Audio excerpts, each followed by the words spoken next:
भागवत जी की कथा आप सबने पहले भी बहुत बार सुनी होगी।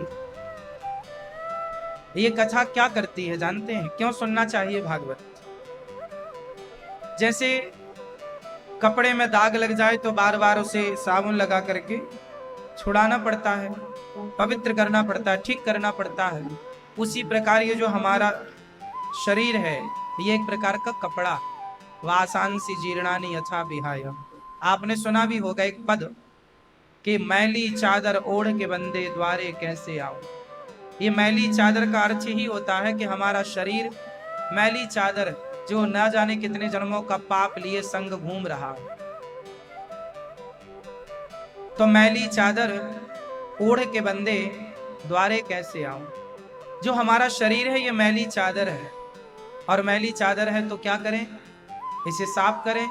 तो ये जन्म जन्म के जो बार बार जन्म और बार बार मृत्यु से हमारे ना जाने कितने पाप कर्मों से जो चादर, शरीर रूपी चादर मैली हुई, इस मैली चादर को यदि कोई निर्मल करना चाहता है, धुलना चाहता है, तो सत्संग के जल से ही उसे धुला जा सकता है। इसलिए सत्संग करना जरूरी है, क्योंकि बिना सत्संग के ये चादर साफ नहीं हो सकती।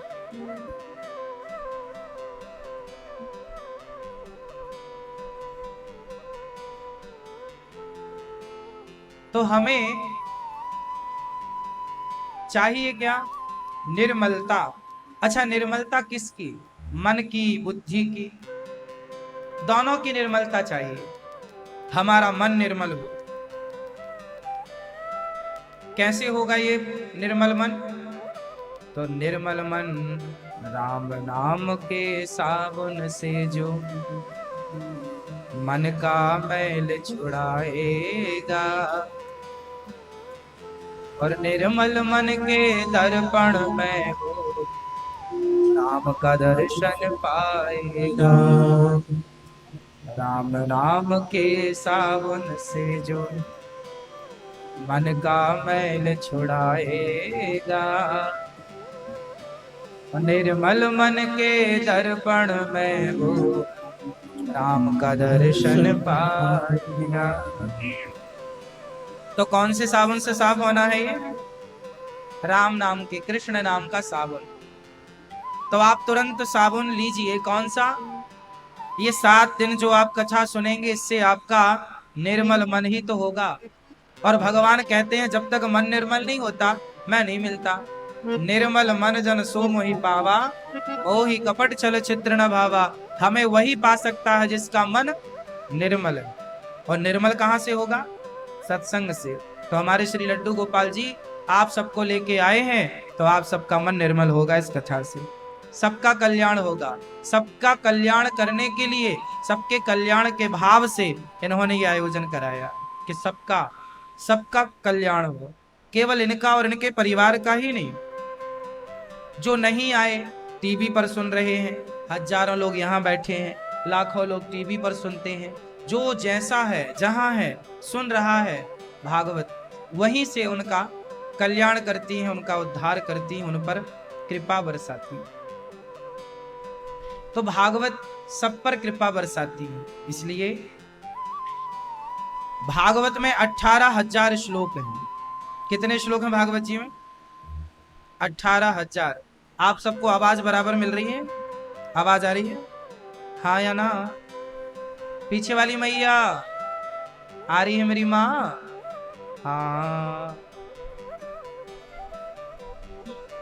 तो करना क्या है हमें? केवल मन को निर्मल करना है। और मन निर्मल कहां से होगा? भागवत से।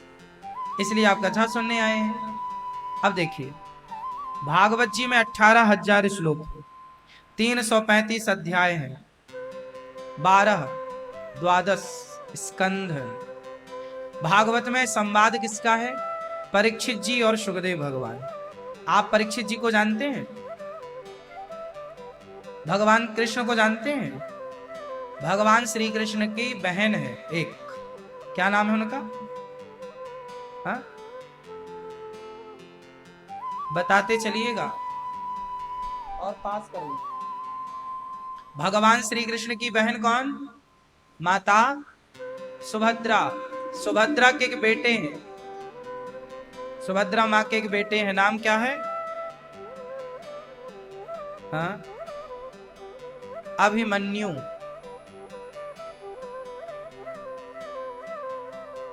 अभिमन्यु, अभिमन्यु के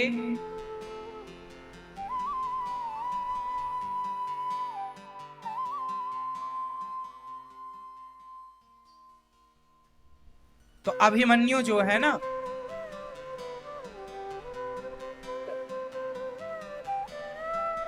अभिमन्यु की पत्नी का नाम क्या है? अभिमन्यु की पत्नी का नाम उत्तरा। अभिमन्यु महाभारत में मारे जा चुके थे, चक्रव्यूह में उन्हें मार दिया गया था। जब अभिमन्यु मारे गए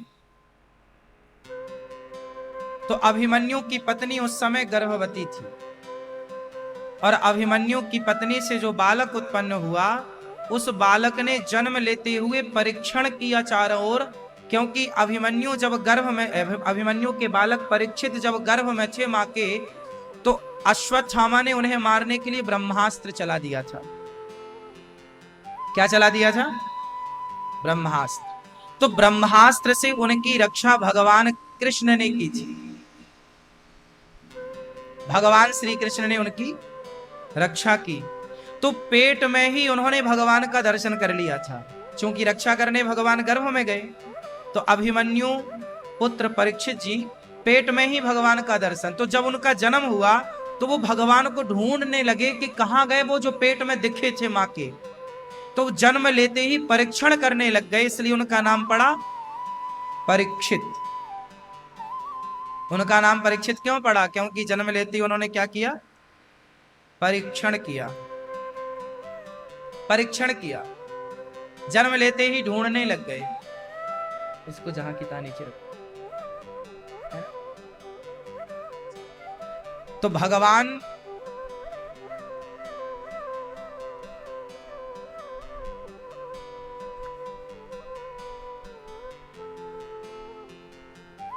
ऐसे परीक्षित जी महाराज को 7 दिन में मरने का श्राप लगा।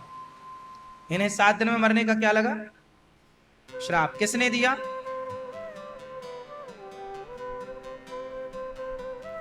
परीक्षित जी को 7 दिन में मरने का श्राप किसने दिया?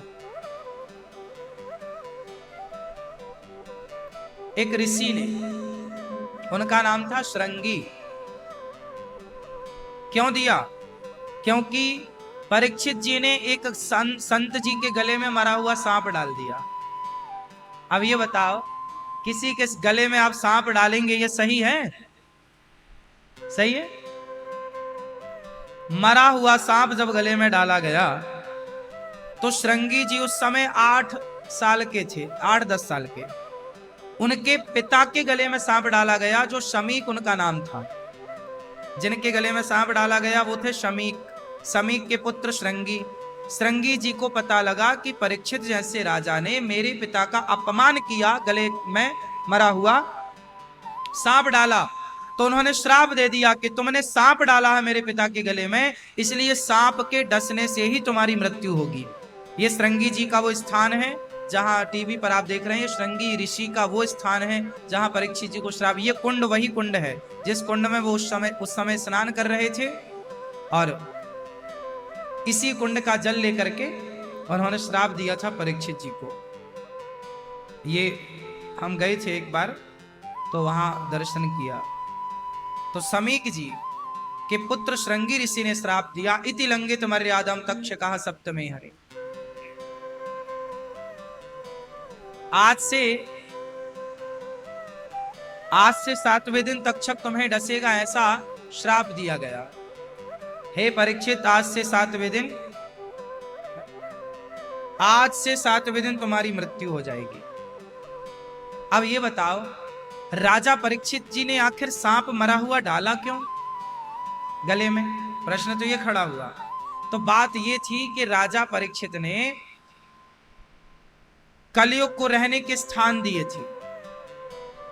राजा परीक्षित ने कलयुग को रहने के क्या दिए थे? स्थान। तो 4 स्थान दिए थे, तो कलयुग 4 स्थानों में संतुष्ट नहीं हुआ, उसने कहा हमें 5वां स्थान भी चाहिए। कलयुग कहां कहां रहता है, आप में से किस किस को पता है ये बात? मैया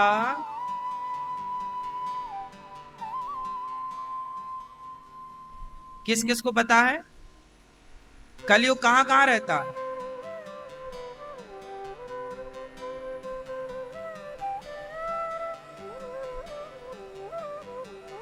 द्यूतं पानं स्त्रियः सूना यत्रा धर्मश्चतुर्विधा। कलयुग का पहला ठिकाना है द्यूतम, जुआ। क्या है? जुआ। आप लोग खेलते हैं जुआ? भैया कलयुग का पहला ठिकाना क्या है? आप लोग जुआ खेलते हैं? सही। और मोबाइल वाला, ऐप वाला, जंगली रमी इत्यादि आप खेलते हैं? अच्छे जुआड़ी हो? अब नहीं।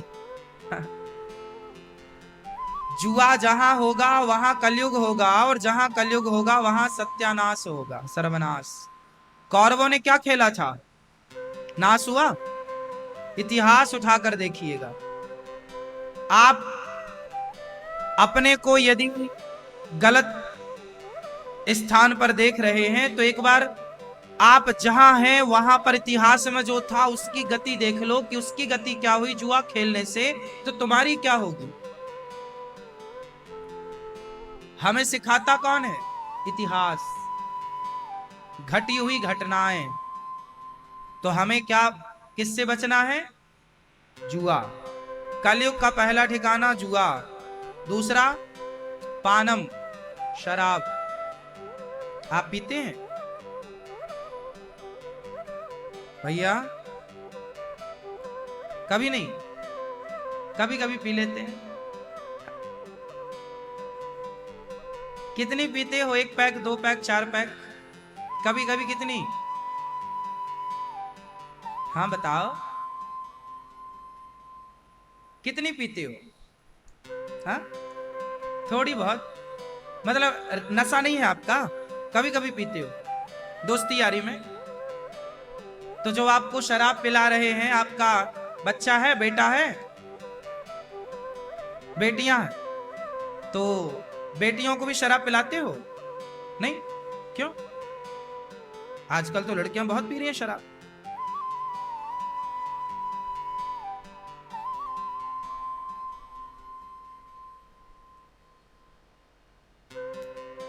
कोई बेटियों से ये कहेगा कि तुम्हारा बाप तो शराबी है, अच्छा लगेगा? इसलिए बेटियां शराब पीने लग जाएं, बेटे शराब पीने लग जाएं, सही है? गलत है ना? तो आप भी तो किसी के बेटे हो। और जो आप कहते हो ना महाराज जी हम कभी शराब पीते थोड़ी हैं, दोस्ती यारी में कभी कभी पी लेते हैं। जो आपको शराब पिलाएं वो दोस्त है ही नहीं, वो तो दुश्मन है आपके जो शराब पिला रहे हैं। दोस्त तो होते तो शराब पिलाते क्यों? यदि कोई आपका दोस्त है तो वो आपको बुरे रास्ते पे जाने ही क्यों देगा? क्यों? यदि वो आपका दोस्त है तो वो आपको बुरे रास्ते पर क्यों जाने दे? यदि जाने दे रहा है, फोर्स करता कि नहीं जी 1 पैक मार लो, इसका मतलब वो दोस्त नहीं है। वो कौन है? वो दुश्मन है। समस्या ये है कि आज हम लोग ये नहीं पहचान पा रहे हैं कि हमारा दोस्त कौन है और हमारा दुश्मन कौन है। आप इतना भी पहचान लो तो आपका कल्याण हो जाएगा। आज जितने भी बच्चे शराब पी रहे हैं ये दोस्ती यारी में ही तो पी रहे हैं। कोई इनका बाप थोड़ी पिला रहा है इनको शराब, माँ थोड़ी पिला रही है, बहन थोड़ी पिला रही है, इन्हें दोस्त ही तो पिला रहे हैं। और याद रखना दुर्योधन ने शकुनी से दोस्ती कर ली, दुर्योधन ने शकुनी से दोस्ती की, और अर्जुन ने श्री कृष्ण से दोस्ती की। बताओ किसने डुबाया और किसने पार लगाया? आपकी दोस्ती ही आपको पार लगाएगी या आपको डुबाएगी। आपकी दोस्ती जिम्मेदार है आपको पार लगाने में और आपको डुबाने में। अच्छे दोस्त होंगे तो पार, और यदि नालायक मिल गए तो वो तो डूबेंगे आपको भी। तो आप सावधान, मैं तो आपके हित की बोल रहा हूं। मान लो तो आपका, ना मानो तो आपका। तो कलयुग का पहला ठिकाना जुआ, दूसरा मैया सुन रही हो न मां, आवाज आ रही है क्या? हाँ, कलयुग का पहला जुआ, दूसरा स्थान शराब। शराब ना पीना। एक आदमी मेरे से बोला, महाराज जी आप भी पिया करो। हमने कहा हम तो पीते ही है। बोले कौन सी वाली? हमने कहा तुम्हारी वाली कितने घंटे चढ़ती है? बोले हमारी वाली तो आप पियोगे 12 घंटे, उतारी नहीं उतरेगी।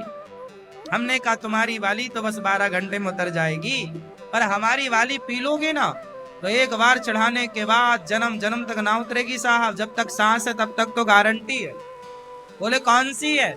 हमने कहा जाम पर जाम पीने से क्या फायदा, रात बीती उतर जाएगी। हरि नाम का जाम पी ले बंदे, तेरी जिंदगी सुधर जाएगी।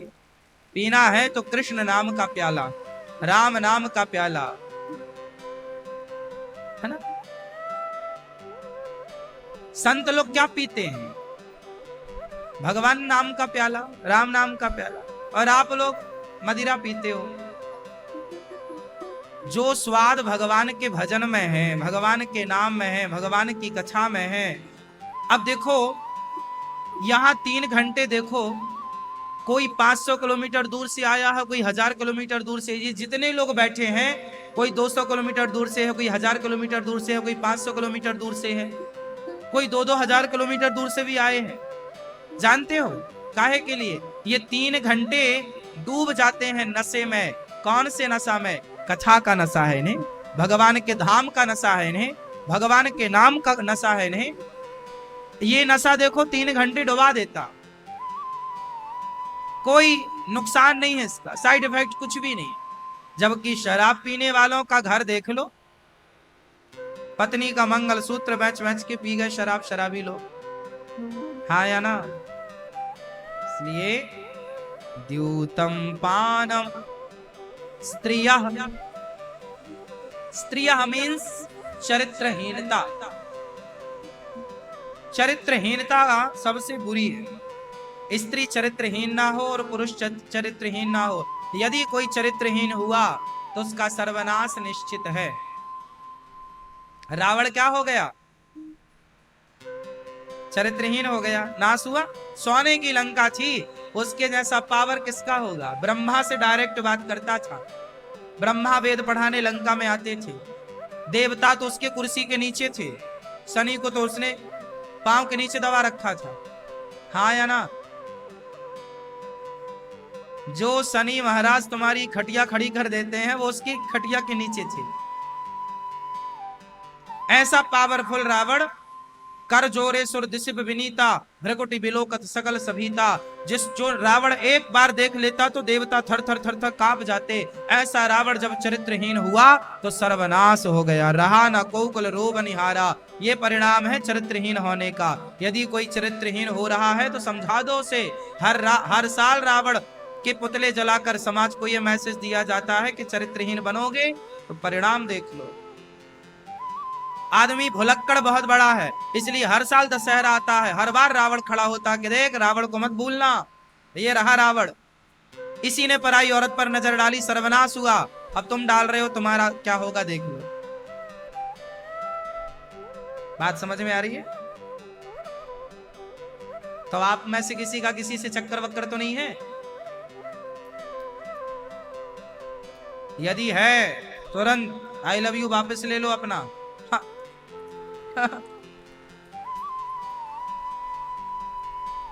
वरना सत्यानाश की राह पर हो आप। इसका कोई ऑप्शन नहीं है ना दूसरा कि सत्यानाश ना हो महाराज, कुछ कम में काम चलेगा। नहीं नहीं, सत्यानाश ही काम होगा।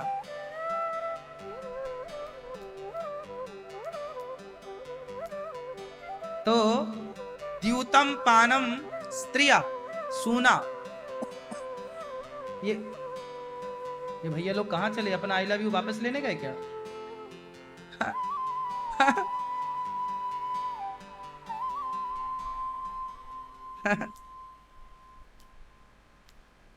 स्त्रियः सूना, सूना मतलब मांस, अंडा, मछली, मुर्गी, बकरा, बकरी। आप लोग खाते हो अंडा? कितने खा जाते हो रोज? कभी कभी खाते हो, एक दो अंडा खाते हो। और मुर्गी? साल में एक दो बार मुर्गी खा लेते हो। और मछली? मछली भी खा लेते हो। और बकरा? बकरा भी कभी कभी खा। और गाय, भैंस, आदमी? बड़ी कृपा की आपने कि आदमियों को छोड़ दिया है। बाकी तो सब चलता है ना, बकरा बकरा सब खा लेते हैं, आदमी नहीं खाते आप। कब शुरू करोगे? बड़ी दया की आपने भैया, छोड़ दिए इंसानों को।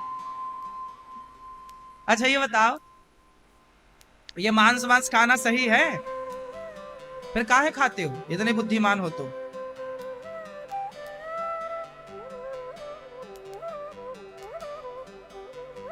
अंडा क्या है? आप बताओ, अंडा क्या है? अंडा है मुर्गी का गर्भ, शिशु है उसका बच्चा, जो अभी पूरा विकसित नहीं हुआ, वो भ्रूण है, गर्भ है। क्या है वो? एक मुर्गी का एक बच्चा है, वो गर्भ है उसका। अब आपसे सवाल करूं कि आप किसी का गर्भ खा रहे हैं, सही है? तो क्यों खाते? जब गलत बात है, पता है, क्यों खाते? अब नहीं खाना।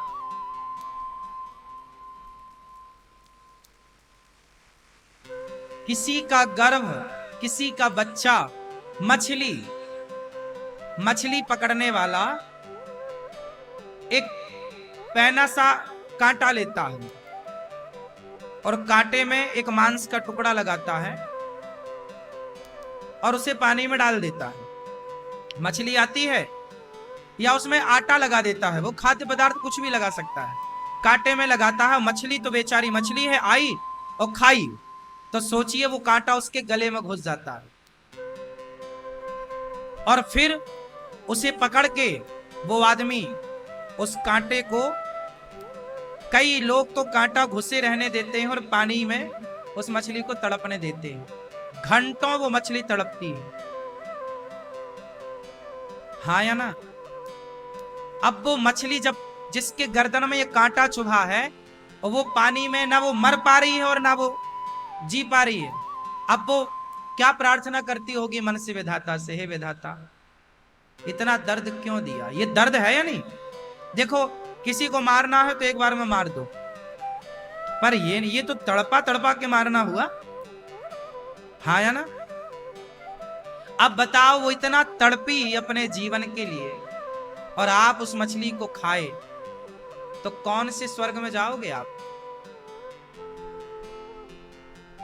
कौन सा पुण्य हुआ आपसे? क्या आपके पास रोटियां नहीं थी, चावल नहीं था, बादाम नहीं थी, फल नहीं थे, क्या नहीं था? ऑप्शन में है ना ये सब। गेहूं को आप खाइए, गेहूं तो बना ही हमारे लिए, चावल खाइए, बादाम खाइए, फल खाइए, ये बना ही हमारे लिए। कुछ लोग कहते हैं कि इसमें भी तो जान होती है। अच्छा भाई, गेहूं जो होता है उसमें जब किसान की फसल, गेहूं की फसल पक जाती है, उस पौधे की डेथ हो जाती है खेत में। समझना, कोई भी फसल जब किसान देखता है कि पौधे की डेथ हो गई, नेचुरल डेथ होती है, मींस सूख जाता है पौधा, तब ना किसान काटता है। फसल पक गई, विचार करो, फसल क्या हो गई? जोर से, पक गई। पक गई मींस नेचुरल डेथ हो गई। हाँ या ना? धान पक गई मतलब वो, उसका हरापन खत्म हो गया, और वो डेथ हो गई ना उसकी, अब किसान क्या करेगा? काटेगा। ऐसी गेहूं है, ऐसी दालें हैं, सब नेचुरल डेथ होती है तब किसान फसल काटता है। बोलो हाँ। लेकिन बकरा आप खाते हैं, मछली खाते हैं, तो क्या वो नेचुरल डेथ है? उत्तर दो। नहीं है, उसे मारा गया है। जबकि गेहूं के अंदर जान है, वो हमारे प्राणों की रक्षा के लिए ईश्वर ने बनाया है। वो तड़पता नहीं, वो चीखता नहीं, चिल्लाता नहीं, वो हमारे लिए ही। जैसे शेर मांस खाए तो जायज है उसके लिए, वो जानवर है। कुत्ता मांस खाए जायज है उसके लिए, बिल्ली मांस खाए जाए, वो जानवर है। आप जानवर हैं क्या? आप इंसान हैं। बिल्ली, अब आप कहो जी बिल्ली तो चूहा खाती है, तो आप बिल्ली हो क्या? कुत्ता तो सब खाता, आप कुत्ता हो क्या? भाई सबके अपने अपने बनाया ना विधाता ने। सुअर क्या खाता है? गंदगी खाता है। सुअर मांस नहीं खाता, समझो। सुअर को ईश्वर ने क्या खाने के लिए बनाया है? गंदगी। कुत्ता बिल्ली क्या खाते हैं? मां। गाय क्या खाती है? चारा। मतलब हर जीव का ईश्वर ने तय कर रखा है ना विधान कि तुम्हें क्या खाना है, और वही खाता है। आप गाय को मछली परोसिए, गाय नहीं खाएगी। आप सुअर को मछली डालो, सुअर नहीं खाएगा। हाँ या ना? हाँ या ना? फिर जब ये लोग जानवर होकर अपना धर्म नहीं बदलते खाने पीने का, तो तुम इंसान होकर अपना धर्म क्यों बदल रहे हो खाने पीने का? तुम्हारे लिए दाल चावल सब्जी रोटी बनी है, फल बने, 56 भोग बना है तुम्हारे लिए। क्या बना है? क्या बना है? 56। अब आप कहोगे जी लंदन के लोग तो खाते हैं, अमेरिका के लोग, जापान के, पेरिस, चाइना के लोग खाते। अरे वो चाइनीज है, वो वहां के, वो भारतीय नहीं है। हमारा कल्चर, हमारी संस्कृति शुद्ध शाकाहार की संस्कृति। आप ही बताइए कौन सी संस्कृति श्रेष्ठ है, मांसाहार की या शाकाहार की? शाकाहार वही करता है जो बुद्धिमान होता है, मांसाहार वो करता है जो मूर्ख होता है, क्योंकि मांस मूर्खता से मिलता है। शाकाहार के लिए विवेक चाहिए। गेहूं बोया जाएगा, विधिवत उसकी कटाई होगी, किसान बुद्धिमान है। हम नहीं बो सकते खेत में, बोगे तुमसे होगा, उसका पहले नॉलेज होता है। जबकि मांसाहार तो मार दो किसी को, चुपके से खा लो।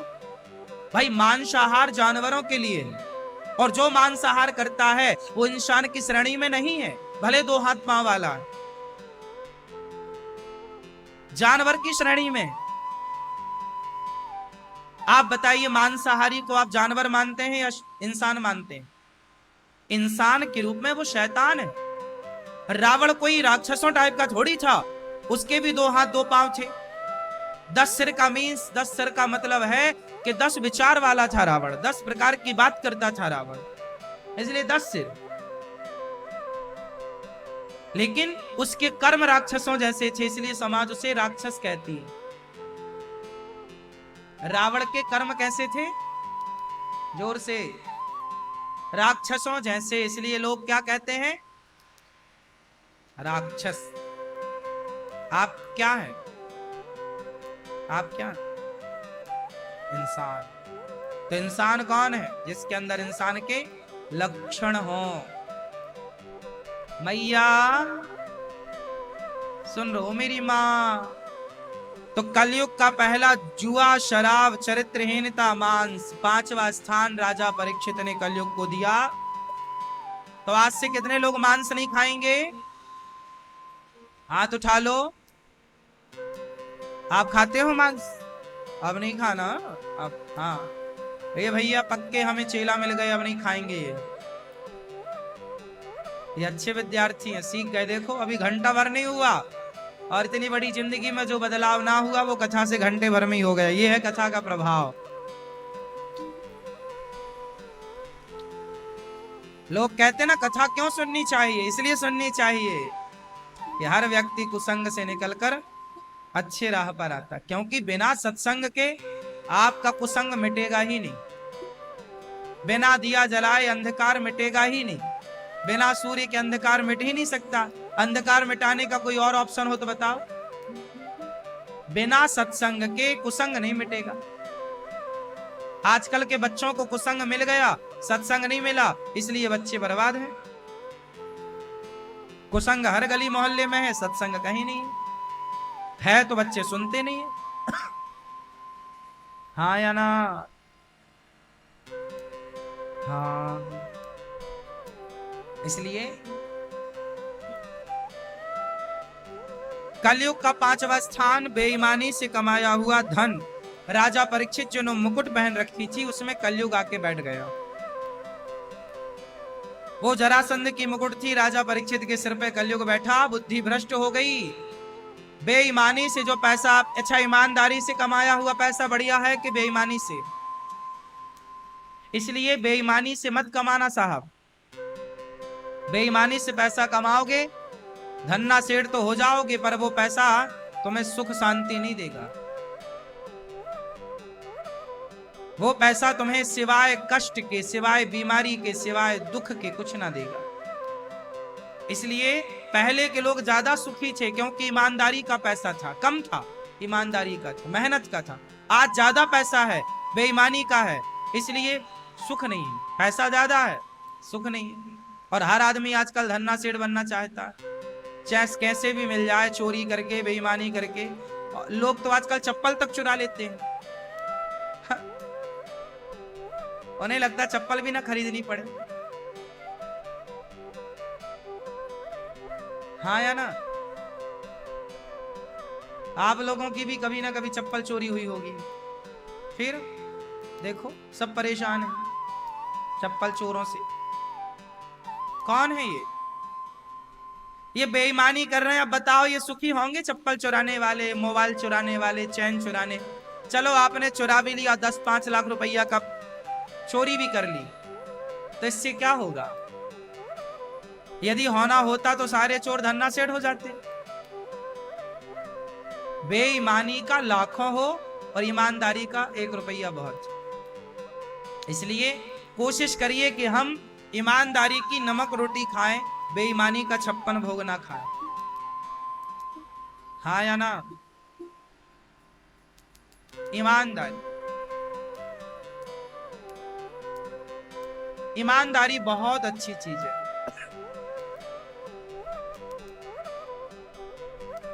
बेईमानी से बचो, ईमानदारी की ओर बढ़ो। श्री भगवान की पावन कथा, जो आप राजा परीक्षित जी को श्राप लगा, शुकताल में चले गए, राजा परीक्षित जी को शुकदेव भगवान ने कथा सुनाई। 7 दिन में मरने का श्राप लगा, तब उन्हें भागवत सुनवाई गई। सच्चिदानंद रूपाय विश्वोत्पत्त्यादि हेतवे तापत्रय विनाशाय श्री कृष्णाय वयं नमः। सच्चित आनंद बराबर सच्चिदानंद। भगवान कैसे हैं, ये यहां से भागवत जी स्टार्ट हो रही है। भगवान कैसे हैं? सत्य चित आनंद, सच्चिदानंद। ईश्वर सत्य, ईश्वर चित स्वरूप, प्रकाश स्वरूप है। ईश्वर आनंद के सागर हैं, जो विश्व की उत्पत्ति, पालन, संहार करने वाले हैं। ऐसे भगवान को, राधा सहित श्री कृष्ण को हम नमस्कार करते हैं। मेरे संग बोलो आप सब लोग, सच्चिदानंद रूपाय विश्वोत्पत्त्यादि हेतवे तापत्रय विनाशाय श्री कृष्णाय वयं नमः।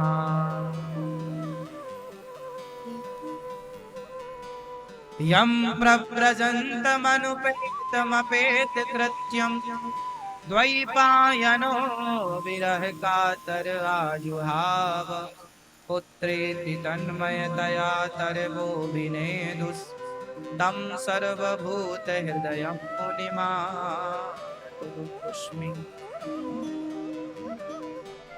सुखदेव भगवान का जन्म हुआ, जन्म लेते ही निकल पड़े सन्यास लेने के। सुखदेव भगवान का जन्म भी बड़ा अद्भुत। सुखदेव भगवान कौन है? शुक, तोता। सुखदेव भगवान माँ 12 वर्ष तक अपनी माँ के पेट में थे। शंकर जी से कथा पहले सुन लिए थे, अमर कथा। और वही 12 साल बाद जब अपनी माँ के पेट से बाहर आए, व्यास जी की पत्नी के गर्भ से, तो जन्म लेते ही सन्यास लेने चल पड़े। अच्छा, सन्यास लेना चाहिए कि नहीं? नहीं। कितने आश्रम होते हैं आप बताओ? 4। कौन कौन से?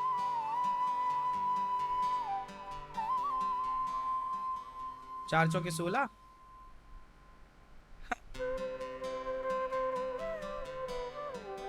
और मैया 4 आश्रम कौन कौन होते हैं? ओ भैया 4 आश्रम कौन? टोपी वाले भैया बताएंगे 4 आश्रम। अच्छा, 2 टोपी लगी है। 4 आश्रम कौन कौन होते हैं? ये टोपी वाले भैया, व्हाइट टोपी। नहीं सुनो, पहला आश्रम ब्रह्मचर्य, दूसरा गृहस्थ, तीसरा वानप्रस्थ, चौथा सन्यास, चौथा जिसमें कि सन्यास सिर्फ ब्राह्मण ले सकता है। इसलिए क्षत्रिय वैश्य ये क्या करेंगे? ये वानप्रस्थ आश्रम में जाएंगे। ये सन्यास नहीं, राम जी ने सन्यास नहीं लिया। अर्जुन ने बोला कि मैं सन्यास ले लेता हूं, मैं युद्ध नहीं करता। भगवान ने डांटा, तू क्षत्रिय है, तेरा धर्म सन्यास लेने का नहीं है। सन्यास सिर्फ ब्राह्मण ले सकता है, और ब्राह्मण को सन्यास लेना भी चाहिए। चारों आश्रमों का पालन सिर्फ ब्राह्मण के लिए है।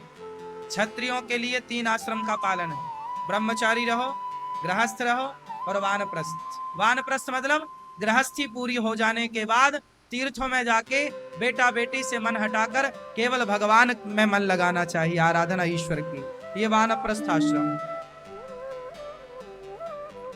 अब वन में तो आप जा नहीं सकते, क्योंकि वन रहे नहीं, वन विभाग वाले वहीं से मार मार के भगा देंगे। इसलिए वानप्रस्थ आश्रम एक समय है, एक टाइम है। गृहस्थ में रहो।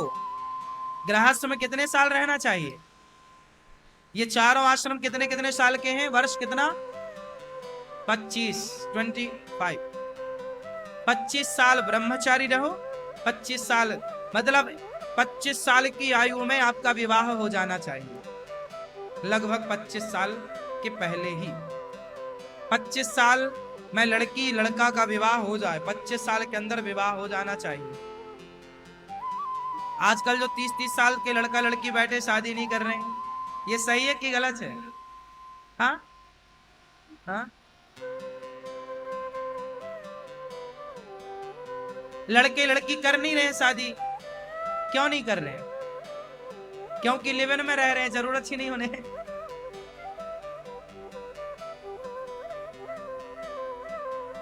जरूरत ही नहीं। और लिव इन में रहेंगे तो चरित्रहीन हो जाएंगे, और जब चरित्रहीन होंगे तो तुम्हारी संतान भी चरित्रहीन होगी, और ऐसे चरित्रहीनों से समाज की व्यवस्था बिगड़ जाएगी, अराजकता फैल जाएगी, वर्ण संकरता फैल जाएगी। और फैल गई। मन माना आचरण यदि आप करते हैं तो उसका परिणाम बहुत बाद में देखने को मिलता है। अभी तो सब हरा हरा है, सब बढ़िया है, परिणाम बाद में आएंगे। आपकी मनमानी का भुगतान आपको ही भोगना पड़ेगा, और समाज को भी भोगना पड़ता है, क्योंकि दुर्योधन की मनमानी का परिणाम पूरे समाज को, उस पूरे देश को भोगना पड़ा। दुर्योधन की मनमानी का खामियाजा, हाँ या ना? दुर्योधन को भगवान कृष्ण गए समझाने, मान जा, युद्ध के चक्कर में ना पड़, महाभारत नहीं, मैं तो लड़ूंगा। लड़ा, बड़ा शौक था उसको लड़ने का, सत्यानाश हो गया, माना ही नहीं भगवान की बात। शांति दूत बनकर गए थे भगवान श्री कृष्ण समझाने, मान जा मान जा मान जा। इसलिए जब कोई आपका गुरु, जब कोई आपके माता पिता समझाए, बड़े बुजुर्ग समझाए, समझ लो, वरना बड़ों की बात ना मानने से सत्यानाश ही होता है। उदाहरण दुर्योधन का है। पितामह ने समझाया, गुरु द्रोणाचार्य ने समझाया, भगवान कृष्ण ने समझाया, विदुर जी ने समझाया, किसी की बात नहीं मानी। रावण को भी सबने समझाया, मान जा। अंगद जी ने, हनुमान जी ने, मंदोदरी ने, माल्यवंत ने, विभीषण ने, सबने समझाया, कोई नहीं माना। और जहां मनमानी होती है परिणाम बुरा होता। मनमाना आचरण नहीं चलता साहब। अच्छा ये बताओ, आप कितने लोग स्वतंत्र होना चाहते हैं? किसी का कोई दबाव नहीं, कोई बंधन नहीं। कितने लोग स्वतंत्र होना चाहते हैं? हाथ उठाओ। जो स्वतंत्र होना चाहे वो हाथ उठाए।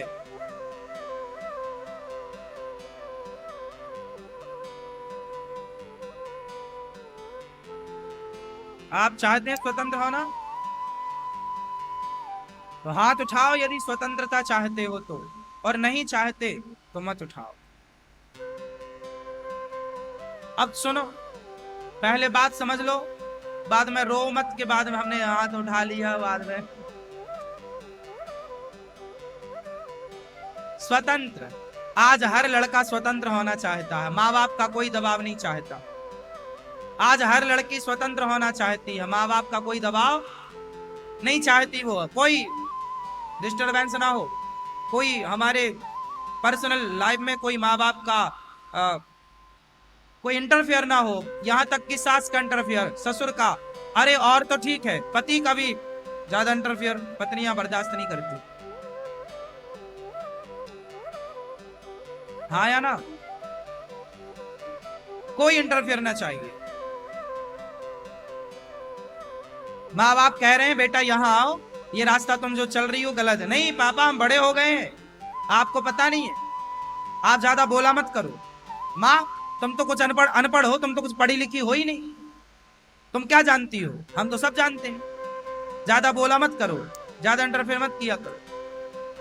स्वतंत्र लाइफ चाहिए लड़कियों को, स्वतंत्र जिंदगी चाहिए लड़कों को। बताइए ये स्वतंत्रता सही है या गलत है? सही है? किस किस को ऐसी स्वतंत्रता चाहिए?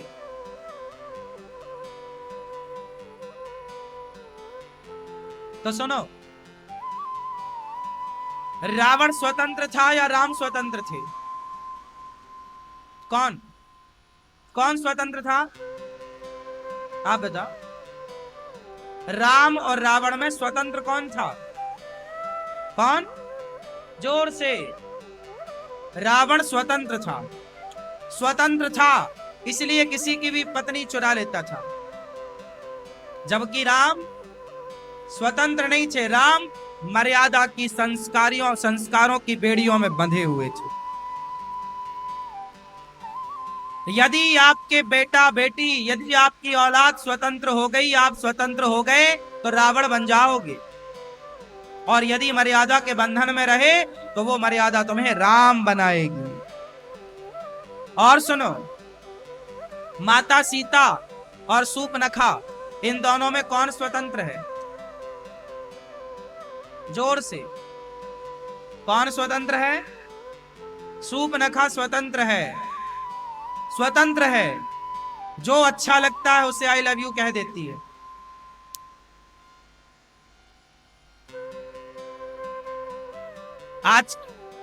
आज स्वतंत्रता लोग चाहते हैं। एक लड़की के 4-4 बॉयफ्रेंड हैं, इसे भी आई लव यू, उसे भी आई लव यू। ये सब शूर्पणखा के संस्कार है। शूर्पणखा कैसी थी? स्वतंत्र थी। और माता सीता मर्यादा के और संस्कारों की बेड़ियों में बंधी थी। जो नारी मर्यादा और संस्कारों की बेड़ियों में बंधी होगी, वो नारी सीता बन के निखरेगी, सामने समाज में निखरेगी, निखर जाएगी। क्या बनकर? सीता की तरह पहचान पाएगी। और जो मनमाना आचरण करेगी वो शूर्पणखा। इसलिए स्वतंत्र, मर्यादा में रहो, बंधन में रहो। किसी चीज की खाने की स्वतंत्रता आपको मिल गई तो आपने मांसाहार शुरू कर दिया। स्वतंत्रता खाने की नहीं है, क्या खाओ, प्रसाद पाओ, भोग लगा के खाओ, वो खाओ जो खाने योग्य है। आज खाने की स्वतंत्रता के नाम पर ही तो सब खा रहे हैं आप। और सुनो, स्वतंत्रता, आजकल की स्वतंत्रता ने लड़का लड़कियों को लिव-इन में रहना सिखा दिया। ये लिव-इन का कल्चर क्या है? स्वतंत्रता का ही तो परिणाम है, जो मन में आया कर रहे हैं। ये लिव-इन में तो हमारे यहाँ पहले से कुत्ता बिल्ली रहते आए हैं, हाँ या ना? कुत्ता बिल्ली कैसे रहते हैं? कुत्ता बिल्ली कैसे रहते हैं बताओ, क्या कहोगे आप? आज इसके संग, आज इस बिल्ली के साथ, आज उस कुत्ता है उसके साथ, उसके साथ घूम रहा है। बताओ क्या है? यही कल्चर इंसान अपना रहा है, जानवरों का कल्चर इंसान अपना रहा है। सोचिए इतना गिर गया आज का इंसान, जबकि इंसान इतना श्रेष्ठ था कि माता अनसुईया के पास आए भगवान नारायण, भगवान विष्णु, ब्रह्मा और शिव, और माता अनसुईया से बोले जरा हमें भिक्षा दे दो। माँ ने कहा लो। बोले नहीं, आप सारे कपड़े उतार दो अपने, जब आप बिल्कुल निर्वस्त्र हो जाओगी, सारे कपड़े उतार दोगी, तब हम आपके हाथ से भिक्षा लेंगे। माता अनसुईया बोली कि यदि मैं गैर पुरुषों के सामने निर्वस्त्र हुई तो ये मेरा पातिव्रत धर्म नष्ट हो जाएगा। तब माँ ने कहा अच्छा मैं अभी आई, हाथ में जल लेकर कहा हे विधाता, यदि मैं अपने पति के सिवा पराये पुरुष को स्वप्न में भी नहीं देखती, गलत विचारों से, गलत भावों से, तो ये तीनों जो हैं ये बच्चे बन जाएं। तीनों के ऊपर जल छिड़का, ब्रह्मा विष्णु महेश बच्चे बन गए। माता ने अपना दूध पिलाया। ये एक नारी का धर्म था, पतिव्रता नारी। अब बताइए, जो नारी ब्रह्मा विष्णु महेश को जल छोड़ करके बच्चा बना ले, इतना पावर पातिव्रत धर्म का। किसका पावर? जोर से, पातिव्रत धर्म, पतिव्रता। अब बताओ, जो लिव-इन में रहने वाली लड़की 4-4 पुरुषों को आई लव यू कहने वाली, अब ये पतिव्रता बनेगी? ये काहे की पतिव्रता? ये आचरण पतिव्रता का नहीं, ये आचरण तो वैश्याओं का है। आज आप स्वतंत्रता के नाम में क्या बन रहे हैं? हमारी संस्कृति आपको पतिव्रता बनाती थी। पतिव्रता का चरित्र उठाकर, एक पतिव्रता का नाम सुना होगा, सावित्री, जो पति को यमराज के पास से ले आई। चल यमराज, मेरे पति को मेरी आज्ञा के बिना आप छू नहीं सकते। ले गए तो वो ले आई। कितनी। और तो सुनो, लंका में मेघनाथ था। मेघनाथ की पत्नी का नाम क्या था? सती सिलोचना। मेघनाथ का सिर कट गया था, कटे हुए सिर को हंसाया, बंदरों ने मजाक कर दिया, बड़ी पतिव्रता बनी घूम रही। यदि तू सच्ची पतिव्रता है तो मेघनाथ का सिर हंस के दिखाए तो हम जाने। मेघनाथ का कटा, लक्ष्मण जी ने बाण मारा ना, तो मेघनाथ का सिर कट गया था और हाथ जाके सिलोचना के पास गिरा था। तो सिर रामादल में ही था, उस युद्ध स्थान पर ही था। तब सिलोचना आई थी अपने पति का सिर लेने के लिए। तब बंदर भालुओं ने यूं ही कह दिया कि तू बड़ी पतिव्रता है, तो जरा इसका सिर हंसा के दिखा। तब सिलोचना तो सामान्य थी नहीं, जितना पावर लक्ष्मण जी की पत्नी माता उर्मिला में था, उतना ही पावर माता सिलोचना में था। बस फर्क इतना था कि सिलोचना भी पतिव्रता नारी थी और उर्मिला माता भी पतिव्रता नारी थी। फर्क इतना था कि मेघनाथ गलत का साथ दे रहा था और लक्ष्मण जी सत्य का साथ दे रहे थे। इसलिए उर्मिला का पातिव्रत जीत गया और सिलोचना का पातिव्रत हार गए। दोनों पतिव्रता, दोनों को तराजू में आप रखेंगे तो दोनों का पलड़ा बराबर होगा। कोई एक रत्ती कम नहीं थी और कोई एक रत्ती ज्यादा नहीं थी। ये सिलोचना कौन है? सिलोचना कौन है? वासुकी नाग की पुत्री। और लक्ष्मण जी कौन है? वो भी शेषनाग है। लक्ष्मण जी भी शेषनाग है और वासुकी नाग की बेटी है ये सिलोचना। लक्ष्मण जी का विवाह सिलोचना से ही होने वाला था, पर मेघनाथ ने एक बार नागलोक में जा इसने उत्पात किया, तब वासुकी ने सिलोचना को ब्याह दिया। एक बार मेघनाथ ने नागलोक में उत्पात किया, तब नागलोक के जो राजा थे वासुकी, इन्होंने वासुकी नाग ने अपनी बेटी का विवाह सिलोचना का मेघनाथ से कर दिया। मेघनाथ बहुत पावरफुल था, इंद्र को जीतने वाला, इसलिए उसका नाम पड़ा इंद्रजित। चला इंद्रजित अतुलित जोधा, बंधु निधन सुन उपजा क्रोधा। बड़ा बलवान था मेघनाथ, दूर दूर तक कोई इसकी बराबरी का टक्कर का नहीं था।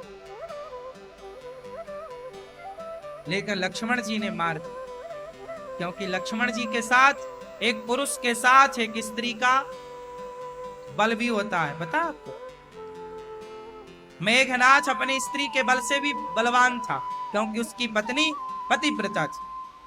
लेकिन उसकी पातिव्रत धर्म फीका तब पड़ने लग गया जब मेघनाथ ने गलत रावण का साथ दिया ना। आपके पास पावर है तो वो तब प्लस होगा जब आप सत्य का साथ देंगे, और यदि आपने उस पावर का मिसयूज किया तो वो पावर घटना स्टार्ट हो जाएगा, कमजोर पड़ जाएगा, फीका पड़ जाएगा। इसलिए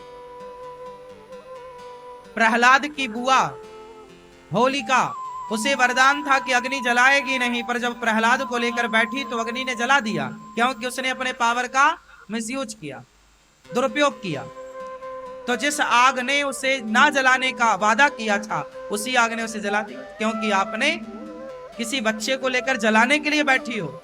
आपको वरदान इसलिए मिला था कि कोई जल रहा हो तो आप उसे बचाओ, हेल्प करो दूसरों की, ये थोड़ी कि किसी को जला ही डालो। पावर का जब जब जिस जिसने दुरुपयोग किया तो खत्म हुआ, वो पावर नाश हुआ। इसलिए पावर का सदुपयोग करिए। 4 आश्रम है, इन चारों आश्रमों का विधिवत पालन हो। 25 साल ब्रह्मचारी, 25 साल गृहस्थ, 25 साल गृहस्थ में बेटी का विवाह हो जाए, बेटों का विवाह हो जाए। जब बेटा बेटी का विवाह हो जाए तो आप पति पत्नी दोनों साथ में रहो, पर भोगी बनकर नहीं, योगी बनकर, भक्त बनकर के रहो। पति पत्नी दोनों के अंदर भोगों के प्रति मन हट जाए और भगवान में मन लग जाए, यही गृहस्थ आश्रम। पति पत्नी साथ में रहना बुरा नहीं है, साथ में रहो, पर कैसे? आजकल तो आदमी बुढ़ापे तक भोगों से तृप्त नहीं हो रहा है। पत्नी के होते हुए भी लोग यहां वहां ताक झांक करते हैं, है ना। आजकल तो आप गाना यही सुनते हैं, सामने वाली खिड़की में एक चांद का टुकड़ा रहता है।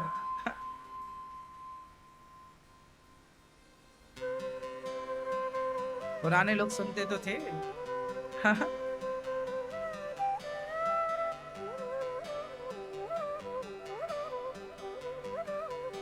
तो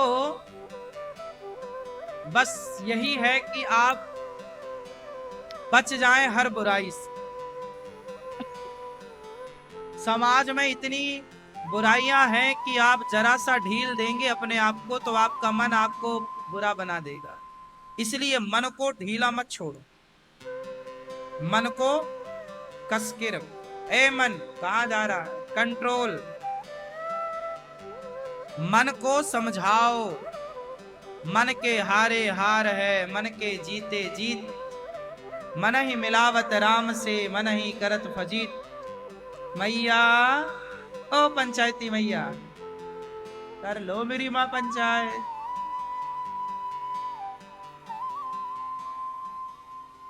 तो मन के हारे हार है और मन के जीते,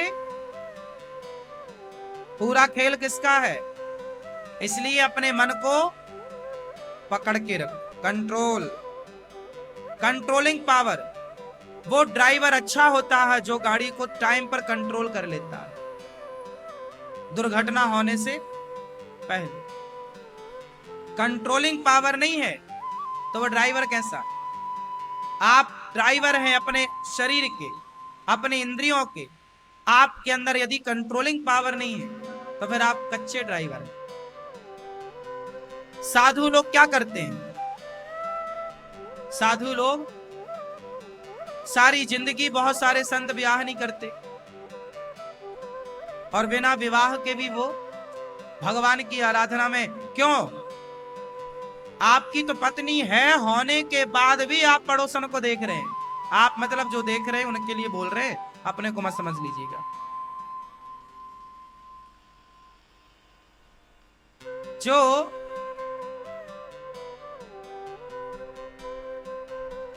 भैया सो रहे हो? सुनो, साधु संतों की तो एक भी पत्नी नहीं, वो बिना पत्नी के भी अपने मन को सबसे हटाकर ईश्वर में लगाए और पूरी जिंदगी गुजार भी दी। स्वामी विवेकानंद जी जैसे, तुलसीदास जी, सूरदास तुलसीदास जी का विवाह हुआ, पत्नी ने कह दिया कि जितना प्यारा, अभी नया नया विवाह था, पत्नी में इतना दिल आ गया था कि वो पत्नी ससुराल मायके चली गई तो तुलसीदास जी भी पीछे चले गए, सांप पकड़ के उसके कमरे में चले गए रस्सी समझ के। पत्नी ने क्या बोल दिया कि जितना प्यार हमसे करते हो इतना भगवान से करते तो कल्याण हो जाता। बस इतनी सी बात थी। इतनी सी बात पर तुलसीदास जी पलट कर कभी देखे नहीं। इतना मन कंट्रोल, ये पावर किसका था? मन का। यदि मन कच्चा होता तो पत्नी 100 जूता मारती तो भी आदमी पत्नी के तलवे चाटता है।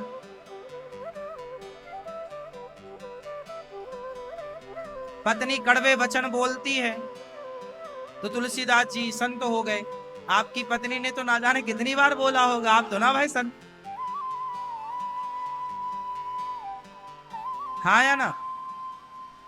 क्योंकि तुलसीदास जी का मन उनके कंट्रोल में था और आपका मन आपके कंट्रोल में। आपकी पत्नी आपको डांट देती, चुप बैठा रहे, शांत रहे,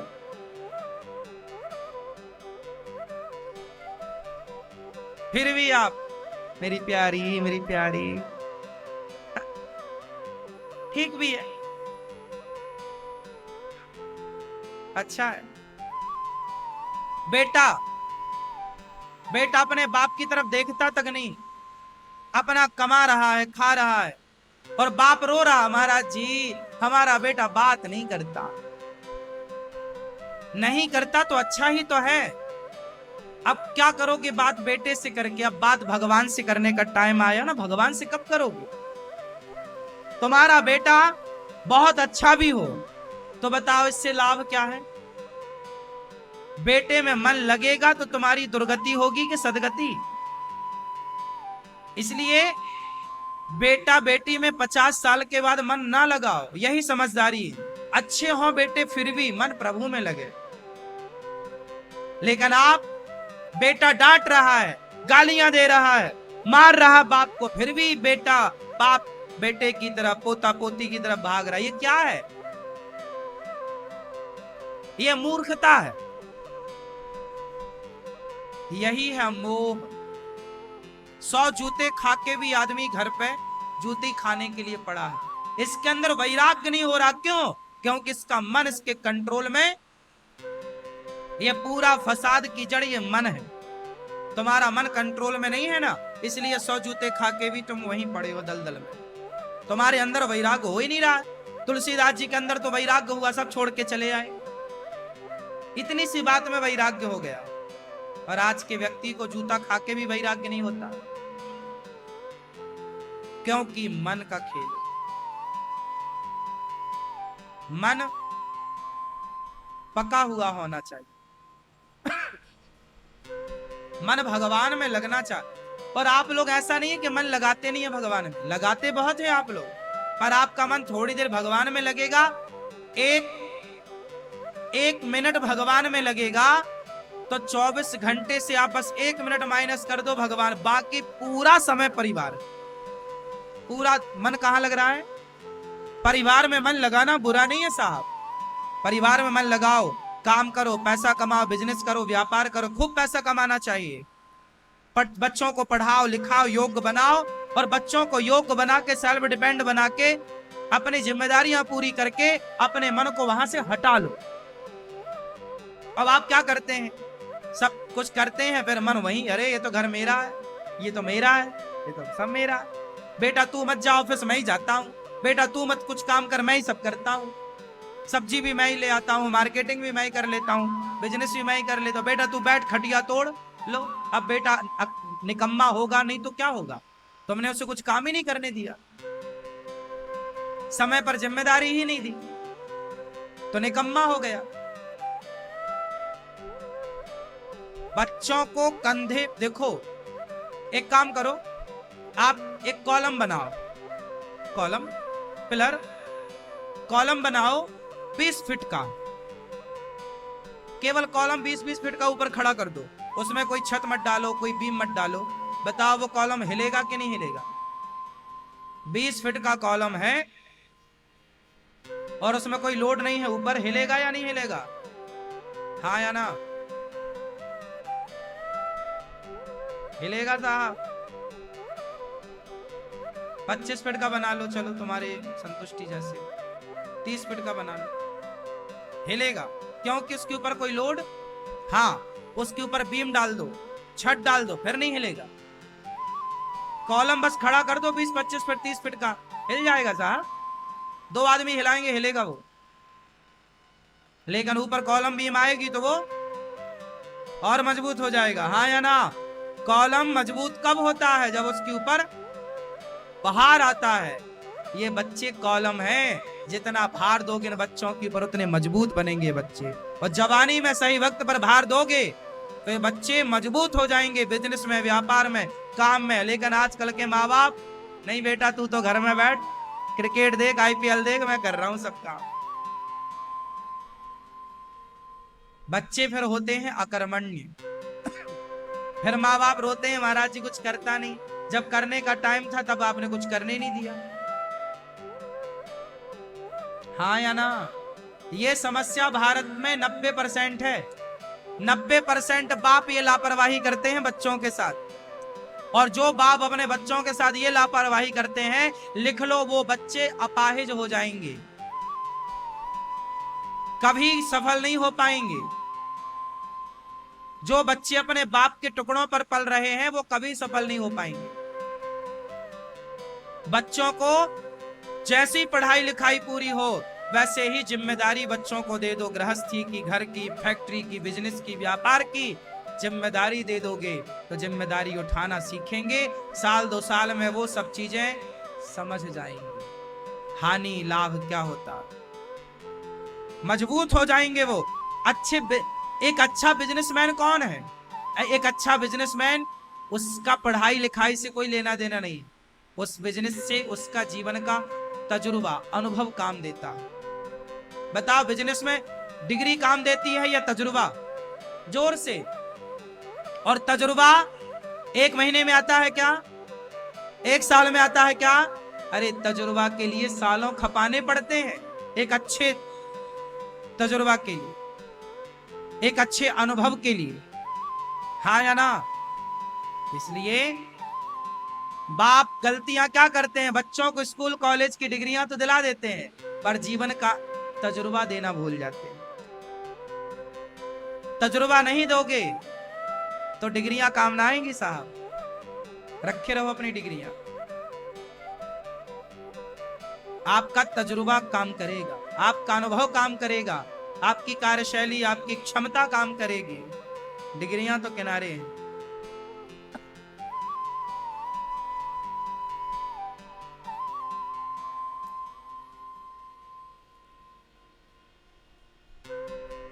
इसलिए हमारी एक एक बात आपके काम की है, समझ जाइएगा, समझ लीजिएगा। सुखदेव भगवान का जन्म हुआ सीधा सन्यास लेने के लिए, क्योंकि सन्यास घर परिवार में वो उलझना नहीं चाहते थे। उन्हें लगा कि उलझ गए तो फिर सुलझना बड़ा कठिन है। ये संसार मकड़ी का जाल है, एक बार कोई उलझ जाए सुलझता नहीं। अशांति है जीवन में। क्यों? क्योंकि जीवन में लोगों के अंदर, मन में कंट्रोल, ये कंट्रोलिंग पावर चाहिए मन की। कंट्रोलिंग पावर होगी तो जीवन में सब कुछ अच्छा हो। हाँ, 88,000 ऋषि बैठे थे। सूत जी का आगमन हुआ, सभी ने स्वागत किया। सूत जी से कहा, शानकादि ऋषियों ने कथा सुनाई। कैसी? भक्ति ज्ञान विराग तो विवेको वर्धते महान, माया मोह निरासश्च वैष्णवै क्रियते कथम। भक्ति ज्ञान विरागाप्तो विवेको वर्धते महान। हमें ऐसी कथा सुनाइए जिससे हमारी भक्ति बढ़े, ज्ञान बढ़े, वैराग्य बढ़ जाए। भक्ति ज्ञान विरागाप्तो विवेको, हमारी भक्ति बढ़ जाए ऐसा। सूत जी महाराज से शौनकादि ऋषियों ने कहा कि हमारी भक्ति बढ़े ऐसी कथा सुनाइए, ज्ञान बढ़े ऐसी कथा सुनाइए, वैराग्य बढ़ जाए ऐसी कथा। सूत जी ने कहा, जो कथा देवताओं को दुर्लभ है वो मैं आपको सुनाता हूं। देवताओं को बड़ी दुर्लभ।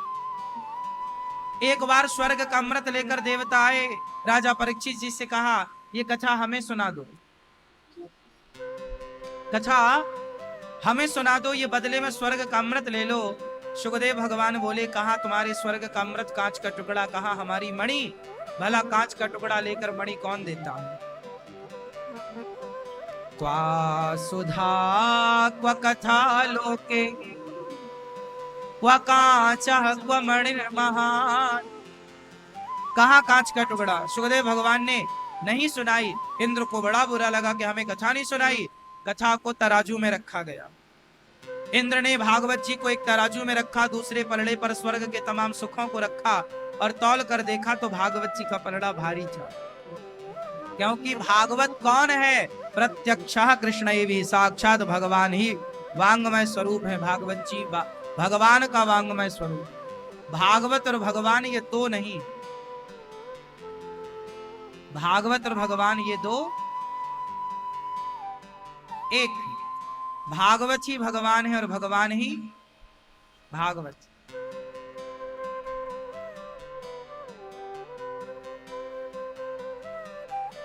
भगवान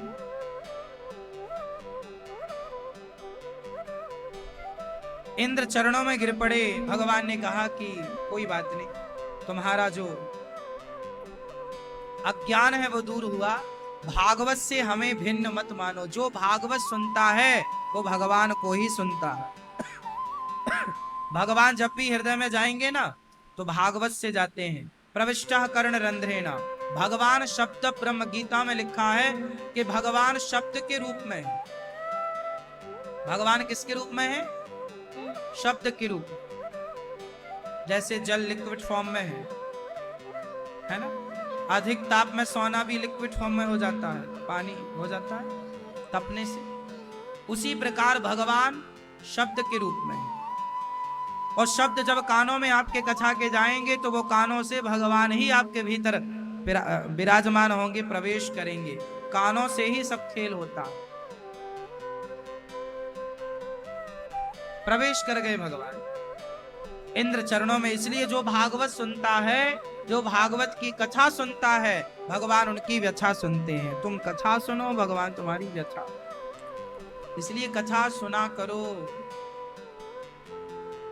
क्या सुना करो मेरी माँ? हाँ, कथा सुना करो। और राधा रानी से प्रार्थना किया करो कि हे माँ भगवती, हम पर एक नजर कृपा की डाल दो। एक बार नारद जी ने भी भागवत सुनी। सारे तीर्थों में श्रवण, शांति पाने गए पर शांति नहीं मिली। तब नारद जी वृंदावन आए। नारद जी क्या पाने के लिए गए? शांति। क्या नहीं मिली? शांति। अच्छा, आपको कहीं शांति मिली? मैया कहाँ? यहां मिली शांति ना, वृंदावन में। मैया बैठो मेरी माँ, बैठ जाओ, तो पैट आप बैठो। सब बैठ जाओ। ओ मोबाइल चलाने वाली मैया, सुनो। नारद जी कहते हैं सत्यम नास्ति तपः शौचम दया दानम न विद्यते। शांति कहीं ना पश्यम कुत्रमिच्छर्म मनः संतोष कारिका, कहीं शांति नहीं मिली। नारद जी सारे तीर्थों में गए, पुष्कर प्रयाग पुष्करम चा प्रयागम चा काशीम गोदावरीम तथा हरि क्षेत्रम कुरुक्षेत्रम श्रीरंगम सेतु वंदनम एवं मादिसु तीर्थेषु, सारे तीर्थों में गए पर ना पश्यम, कहीं भी उन्होंने शांति नहीं देखी, मन को कहीं संतोष नहीं मिला। मन संतोष कार्य, क्यों नहीं मिला संतोष? क्योंकि सत्यम नास्ति, आजकल सत्य नहीं है। सत्य है या नहीं है मैया? सत्य है या नहीं है? नहीं। अच्छा सुनो, एक छोटा सा प्रश्न पूछूंगा, सुनना ध्यान से। महाभारत का ये प्रश्न है, फिर उत्तर दीजिएगा। एक बार धर्मराज युधिष्ठिर ने देखा कि एक कच्चे धागे में, एक धागा में इतना बड़ा पहाड़ लटक रहा था। एक धागे में विशाल पर्वत लटक रहा था। धर्मराज युधिष्ठिर अर्जुन भीम नकुल सबने देखा, और जब सबने देखा तो वो इसका तात्पर्य क्या है समझ नहीं पाए। आप समझ पाए? एक धागे में पहाड़ लटका, क्या मायने हैं इसके? क्या मतलब है इसका?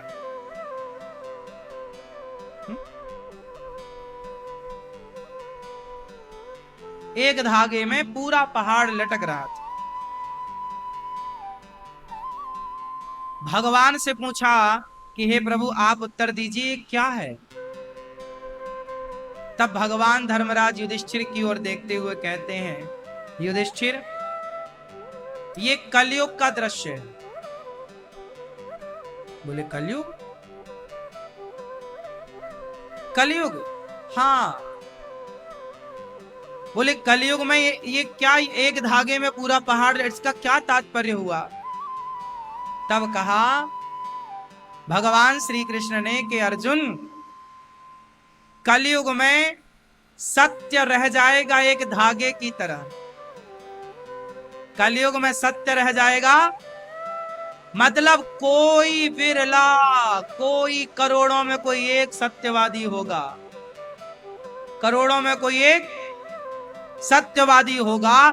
उसी एक सत्य के धागे पर, उसी एक धर्म और सत्य के धागे पर ये संसार का पहाड़ टिका हुआ है। ये संसार टिका हुआ है। मतलब ये कलयुग में धर्म की, सत्य की स्थिति इतनी कमजोर है। एक कोई इक्का दुक्का बताओ आप में से कितने लोग हैं जो सदा सत्य बोलते हैं?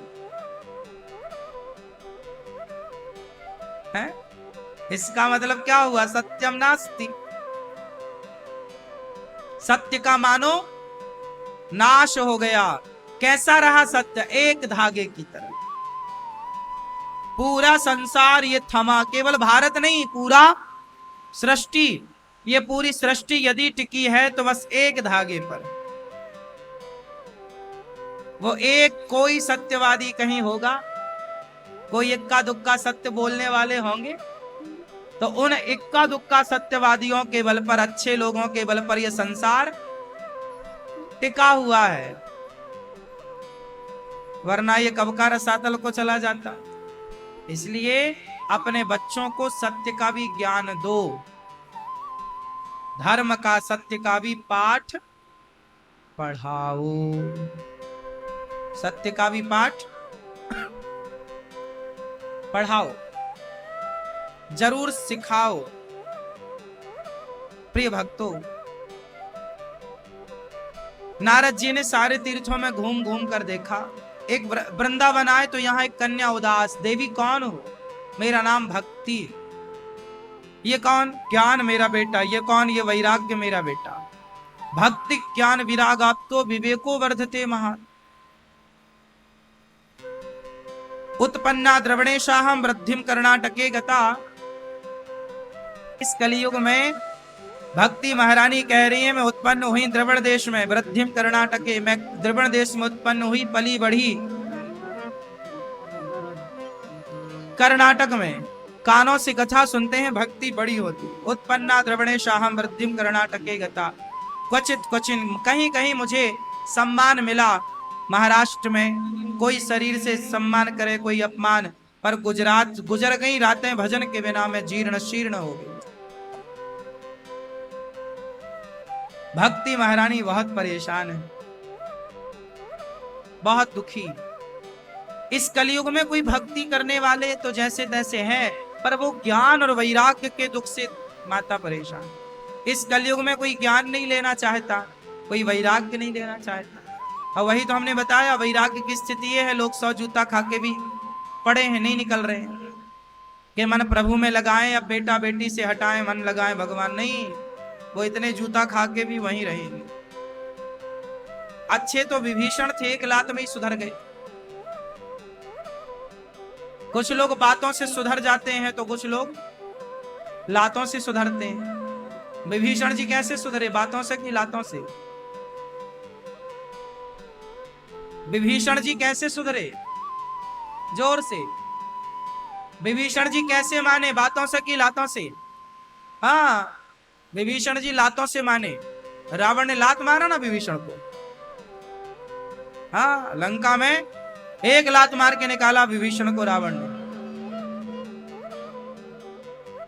रावण जब ही विभीषण त्यागा, रावण ने विभीषण को एक लात जमाया। हाँ, बातों से कहां कोई मानता है?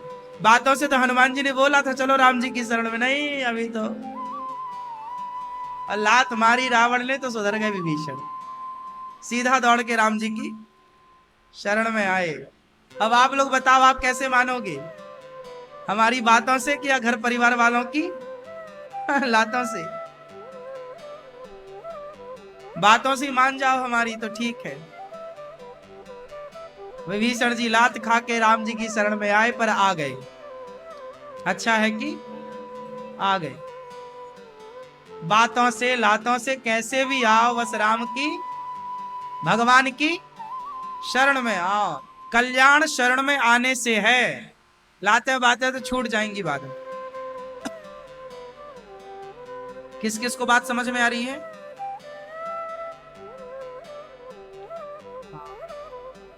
भैया आपको नहीं आ रही है? मेरी माँ आ रही है?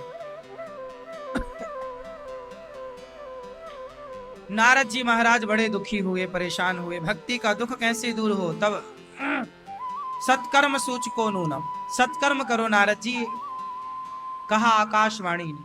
तब नारद जी बद्रीनाथ गए, 4 संत में लगे, सनक सनंदन सनातन सनत कुमार। चारों ने कहा भक्ति ज्ञान वैराग्य को भागवत सुनवाओ। जब भागवत सुनवाने के लिए चारों ने कहा हरिद्वार में चलो भागवत। जब भागवत सुनवाई गई भक्ति ज्ञान वैराग्य को, सोचिए भक्ति महारानी, बोलो भक्ति ज्ञान वैराग्य, इन तीनों ने जब भागवत सुनी तब इन तीनों का दुख दूर हुआ। भक्ति का भी दुख दूर भागवत जी से होता है, इसलिए जो भागवत सुनता है उसका समूल दुख नष्ट हो जाता है। इसलिए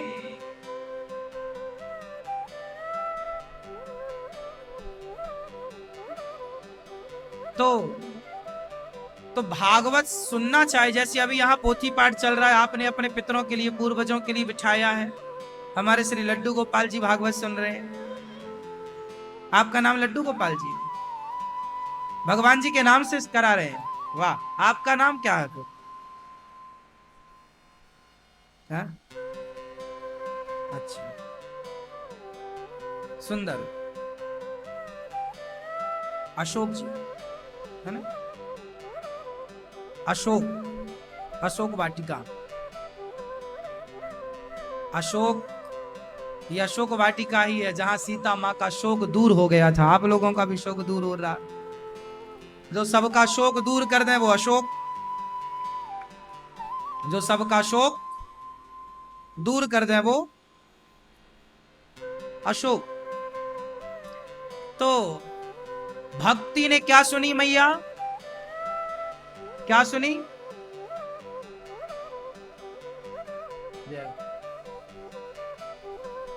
स्वागत है, जय जय। देखो संतों की बात की है, सन्यासियों की, तो देखो संत हाजिर हैं दर्शन देने के लिए। पूज्य महाराज जी गंगा पुत्र बक्सर में विराजते हैं आप।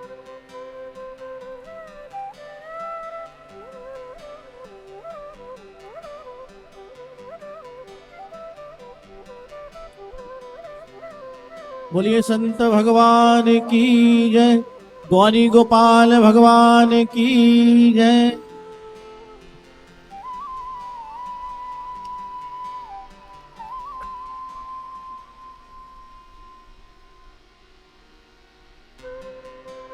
आग लगी आकाश में बरस रहे ये अंगार, संत न होते जगत में तो जल जाता संसार। बोले संत भगवान की जय हो। नारद जी ने सारे तीर्थों का भ्रमण किया पर शांति नहीं। भागवत सुनी तो भक्ति ज्ञान वैराग्य का दुख दूर हो गया। भक्ति बोली कहां बैठे? बोले भक्तों के हृदय में जाके बैठ जाओ। अच्छा ये बताओ, भागवत इसलिए भागवत सुनना चाहिए। आप लोग अपनी लाइफ में अपने जीवन में इतने व्यस्त होते हैं कि आपको समय ही नहीं है। समय नहीं है अच्छी बात है, व्यस्त होना भी अच्छी बात है, पर समय निकालना है अपने लिए। आप जब भागवत सुनते हैं तो आप समाज पर, परिवार पर उपकार नहीं, आप खुद पर उपकार करते हैं। भागवत सुन के खुद पर आप खुद अपने आप को दुर्गति से बचाते हैं। इसलिए भागवत सुननी चाहिए। अभी भागवत जी 28 अप्रैल से फिर भागवत जी के पाठ होंगे। आप भी भागवत जी की पोथी पाठ से जुड़िएगा। प्रिय भक्तों,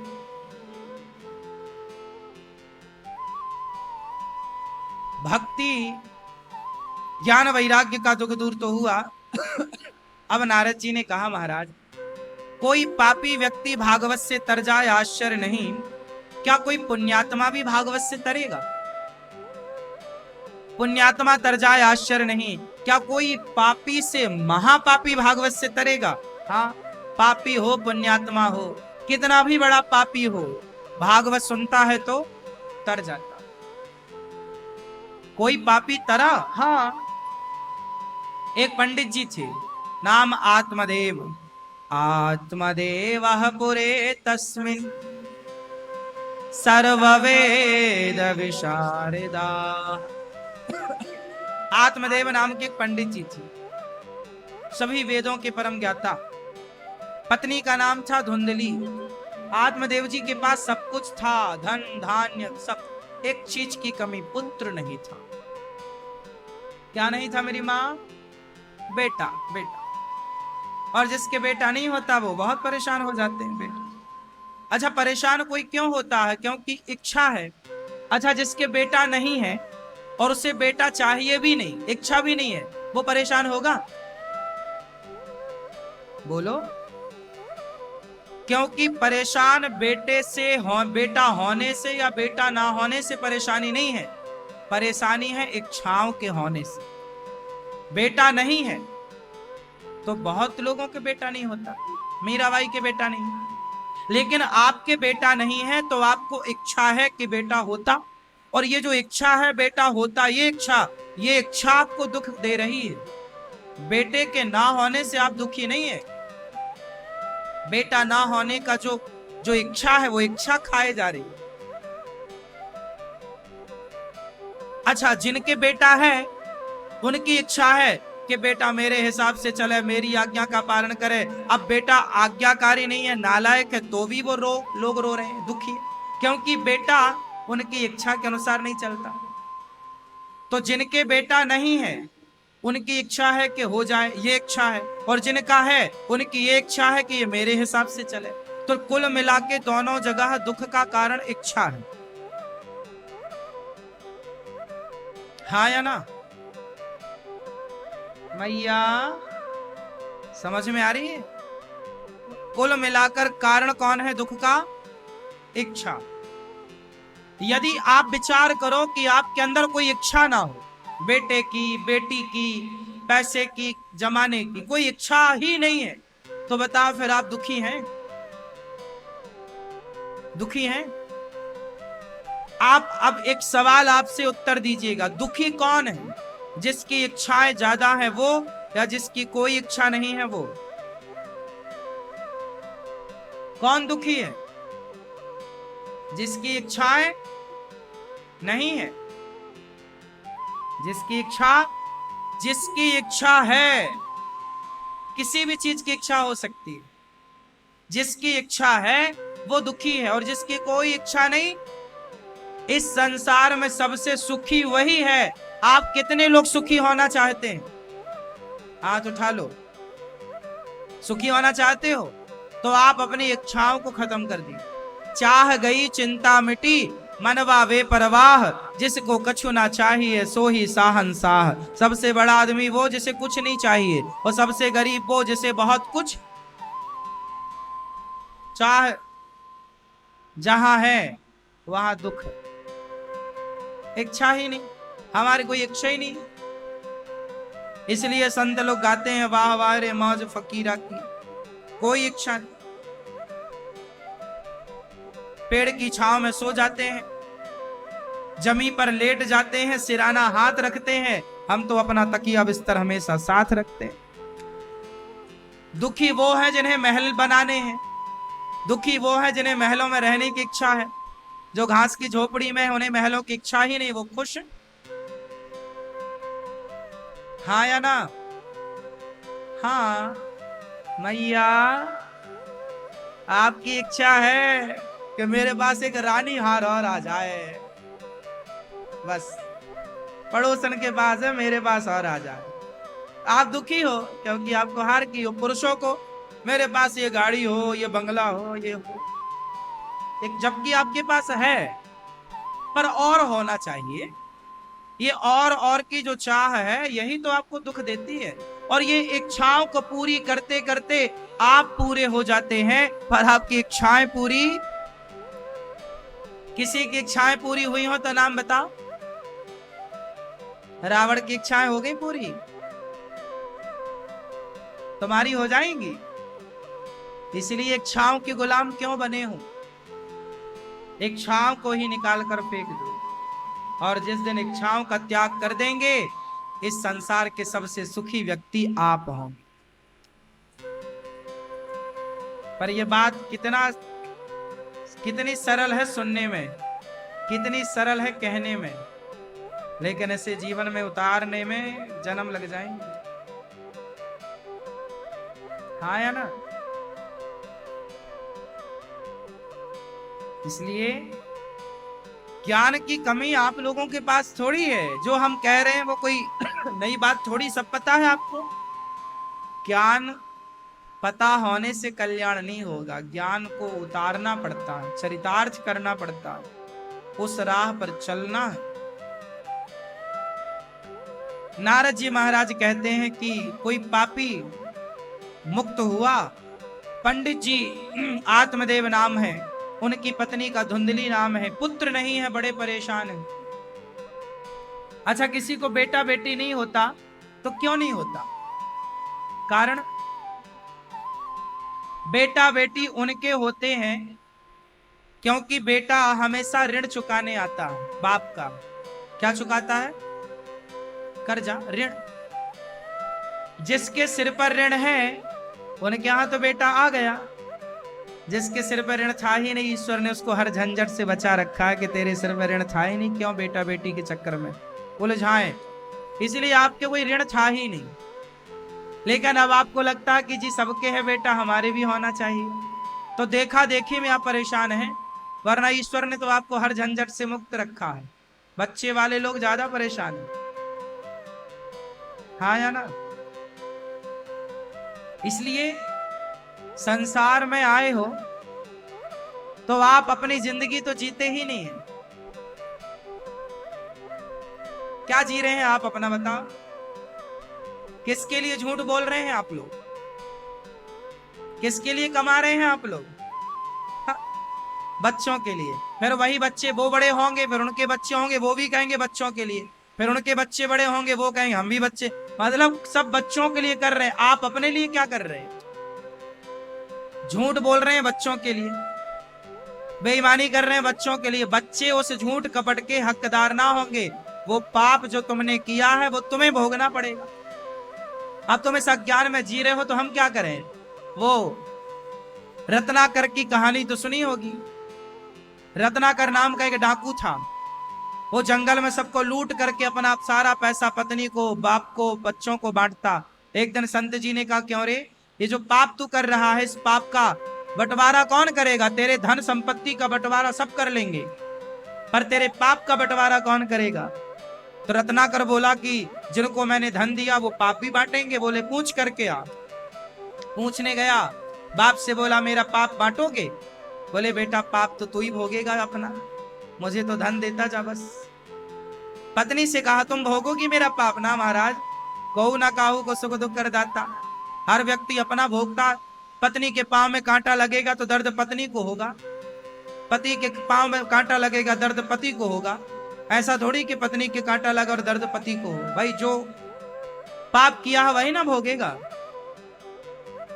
अब तो रत्नाकर की आंखें खुल गई कि भाई मैं पाप कर रहा हूं परिवार के लिए, झूठ बोल रहा हूं, डाका डाल रहा हूं, मर्डर कर रहा हूं परिवार के लिए, लेकिन ये परिवार मेरा धन तो बांटने को तैयार है पर मेरा पाप बांटने को कोई तैयार नहीं। पाप का दंड तो मुझे ही भोगना पड़ेगा। ये रत्नाकर कोई और नहीं है, ये तुम सब रत्नाकर हो जो तुम बेटों के लिए, परिवार के लिए दिन भर झूठ बोलते हो, दिन भर पाप करते हो, कमाते हो, सब बच्चों में बांटते हो। बच्चों में धन तो बढ़ जाएगा, जो पाप कमाया वो कौन बांटेगा? अब भोगो नरक जाके। इसलिए कहता हूं ईमानदारी की रोटियां खाओ, बच्चों को आत्मनिर्भर बनाओ, बच्चों के लिए कमाओ मत, बच्चों को सेल्फ डिपेंड बनाओ। क्या बनाओ? बच्चों को कमाओ। बेटा हम तुम्हें योग्य बनाएंगे, कमाओ खाओ। हाँ, हम थोड़ी अपने बाप की कमाई खाते हैं। जो लड़के, आप बताओ, आप अपने बाप की कमाई खाते हो कि अपने खुद की खाते हो? हाँ, आपसे पूछ रहे। आप बाप से सीखना अच्छी बात है, लेकिन बाप का बिजनेस जहां है वहां से आगे आपको ले जाना। यदि आप आगे ले गए तब तो आप ठीक है, और यदि बाप ने जितना कमाया था उतना ही आप हैं, उसी को बेच बेच के खा रहे हैं, तो ये तो बाप के टुकड़ों पर पलना हो गया। आपका अपना क्या है? लोग आपके बाप के नाम से आपको जानते हैं, ये मेरी कोई पहचान। यदि मुझे मेरे पिता के नाम से जाना गया कि फलाने का बेटा है, तब मेरी अपनी क्या पहचान? इसलिए आप अपनी पहचान बनाइए, और आपकी अपनी पहचान तब बनेगी जब आप सेल्फ डिपेंड बनेंगे, आत्मनिर्भर बनेंगे। बाप के टुकड़ों पर पलेंगे तो सर्कस के शेर बनेंगे। जंगल का शेर तो वो खुद शिकार करता है। मेरी मान्यता है कि पिता का भी टुकड़ा नहीं खाना चाहिए, पिता की कमाई भी ठुकरा देना ना। हमें आपका कोई धन नहीं चाहिए। आपने जन्म दे दिया, आपने पाल पोस के बड़ा किया, पढ़ा लिखा दिया, हमें इस लायक बना दिया, अब हमें आपकी धन संपत्ति की आवश्यकता नहीं है। क्या ये कहने की किसी बेटे में हिम्मत है?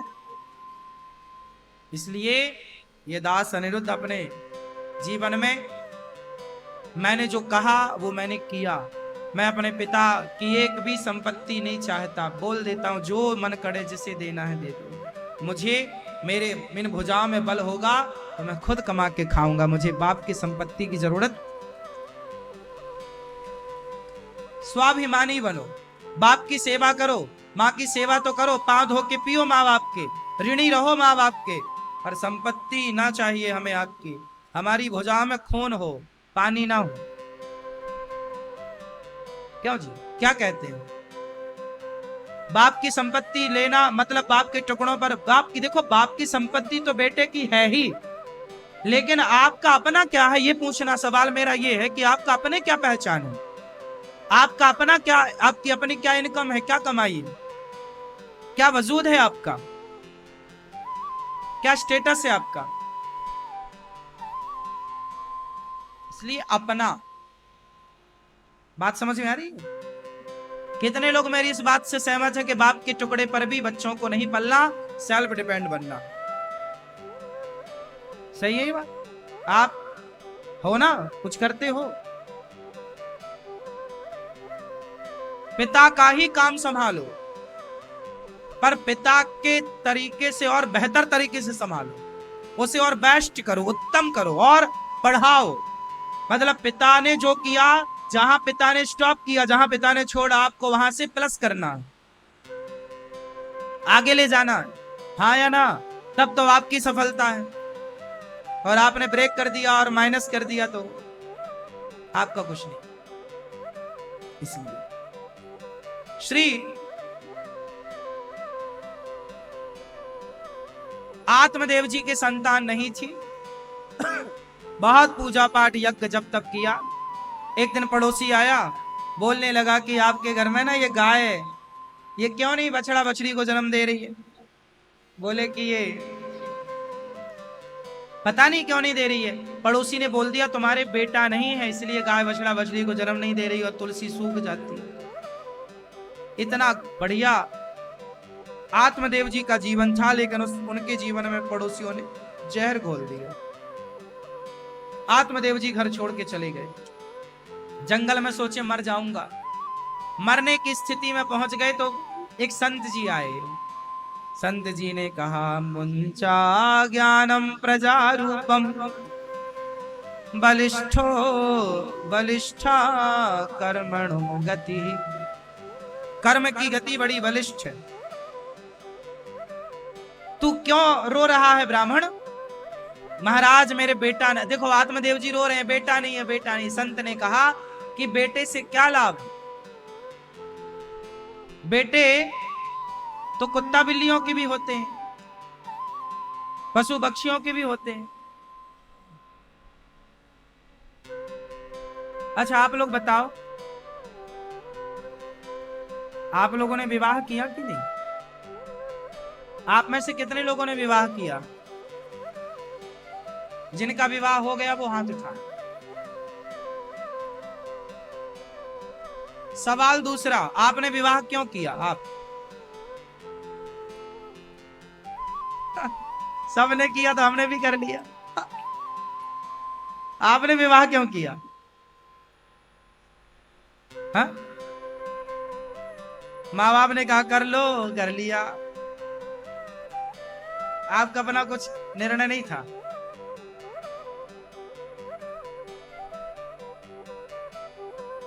आपने विवाह क्यों किया? चश्मा वाले भैया, विवाह करने का मूल कारण क्या है? क्यों होता है विवाह? अमेरिका, लंदन, जापान, पेरिस में विवाह नहीं होता, पता है आपको? भारत के अतिरिक्त दुनिया में कहीं विवाह नहीं होता। वहां पर साथ में रहते हैं, जब बच्चे बच्चे हो जाते हैं दो चार, तब उनका मन होता है तो कर ली शादी ब्याह, नहीं तो नहीं करते, ऐसे ही रहते। अमेरिका में कोई ब्याह नहीं करता, कभी मन हुआ तो कर लिया, वरना बच्चे पैदा कर लिए, हो गया। वहां विवाह नहीं होता, पता है ना आप लोगों को ये बात? 99% विवाह नहीं होता विदेशों में, 1% आप छोड़ दीजिए। केवल भारतीय परंपरा में विवाह है। भारत के लोग जहां होंगे, अमेरिका, लंदन, जापान, वो लोग विवाह करते हैं। लेकिन जो विदेशी हैं, गोरे लोग हैं, अन्य कंट्री के लोग हैं, वो विवाह नहीं करते। वो लड़की से, किसी लड़की के संग, लड़के के संग रहने लग जाते हैं। साथ में रहते तो हैं, और रह करके वो एक कॉन्ट्रैक्ट होता है उनका कि भाई हम रहेंगे जब तक हमारी तुम्हारी बनेगी, रहेंगे, वरना फिर तलाक करके फिर दूसरा, तीसरा, चौथा, पांचवा, टाटा बाय बाय कह के चले जाते। वहां विवाह नहीं होता। आपने क्यों किया विवाह? हाँ, हो गया। आपने क्यों किया विवाह? है? आप बताइए विवाह क्यों किया आपने?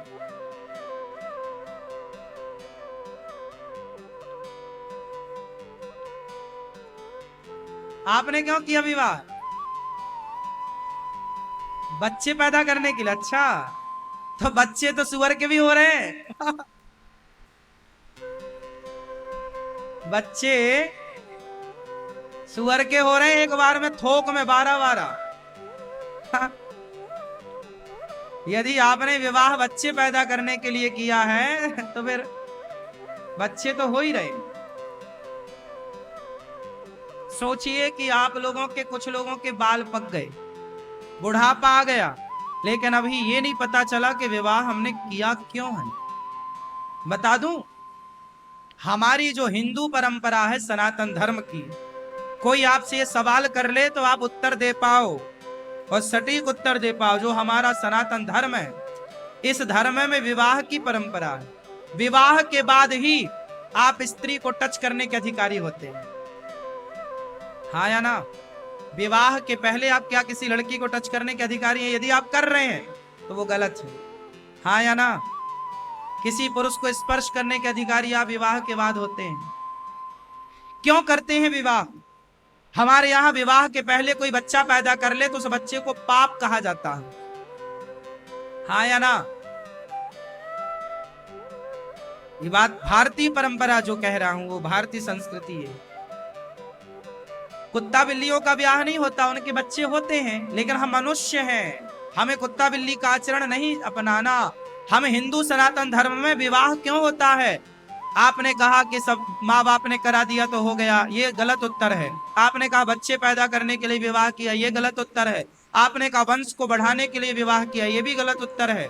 सही उत्तर क्या है? भाई वंश तो बढ़ेगा, जब विवाह करोगे तो वंश तो बढ़ेगा ही, बच्चे तो होंगे, दो के संयोग से तीसरा होगा, इसमें क्या बुराई है? लेकिन मूल कारण क्या है? विवाह क्यों किया जाता है? क्योंकि सुन लो, काम आएगी बात सारी जिंदगी। अपने बच्चों को सिखाना ये बात कि बेटा विवाह क्यों किया जाता है।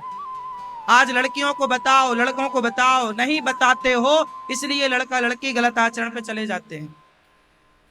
विवाह क्यों होता है? क्योंकि विवाह के बाद ही एक पुरुष और एक स्त्री यज्ञ करने के अधिकारी होते हैं।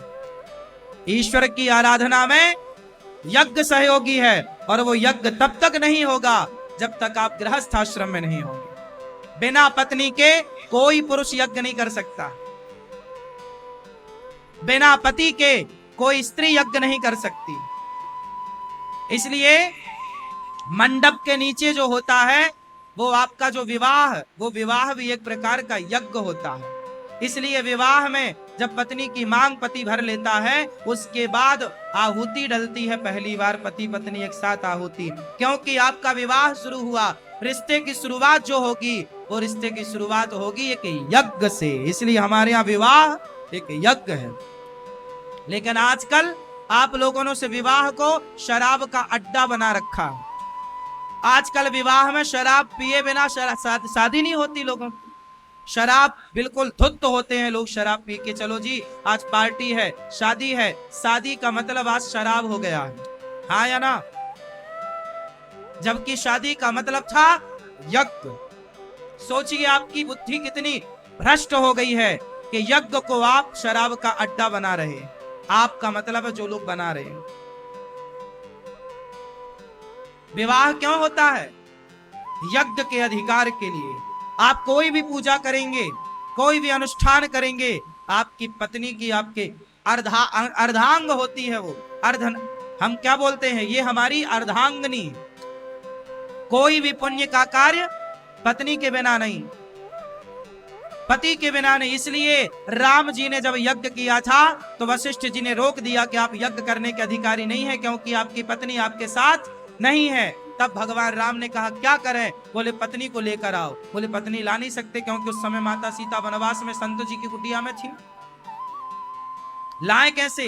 फिर क्या करें? सोने की सीता बनाई गई। कौन सी सीता? सोने की, स्वर्ण सीता बनाई गई।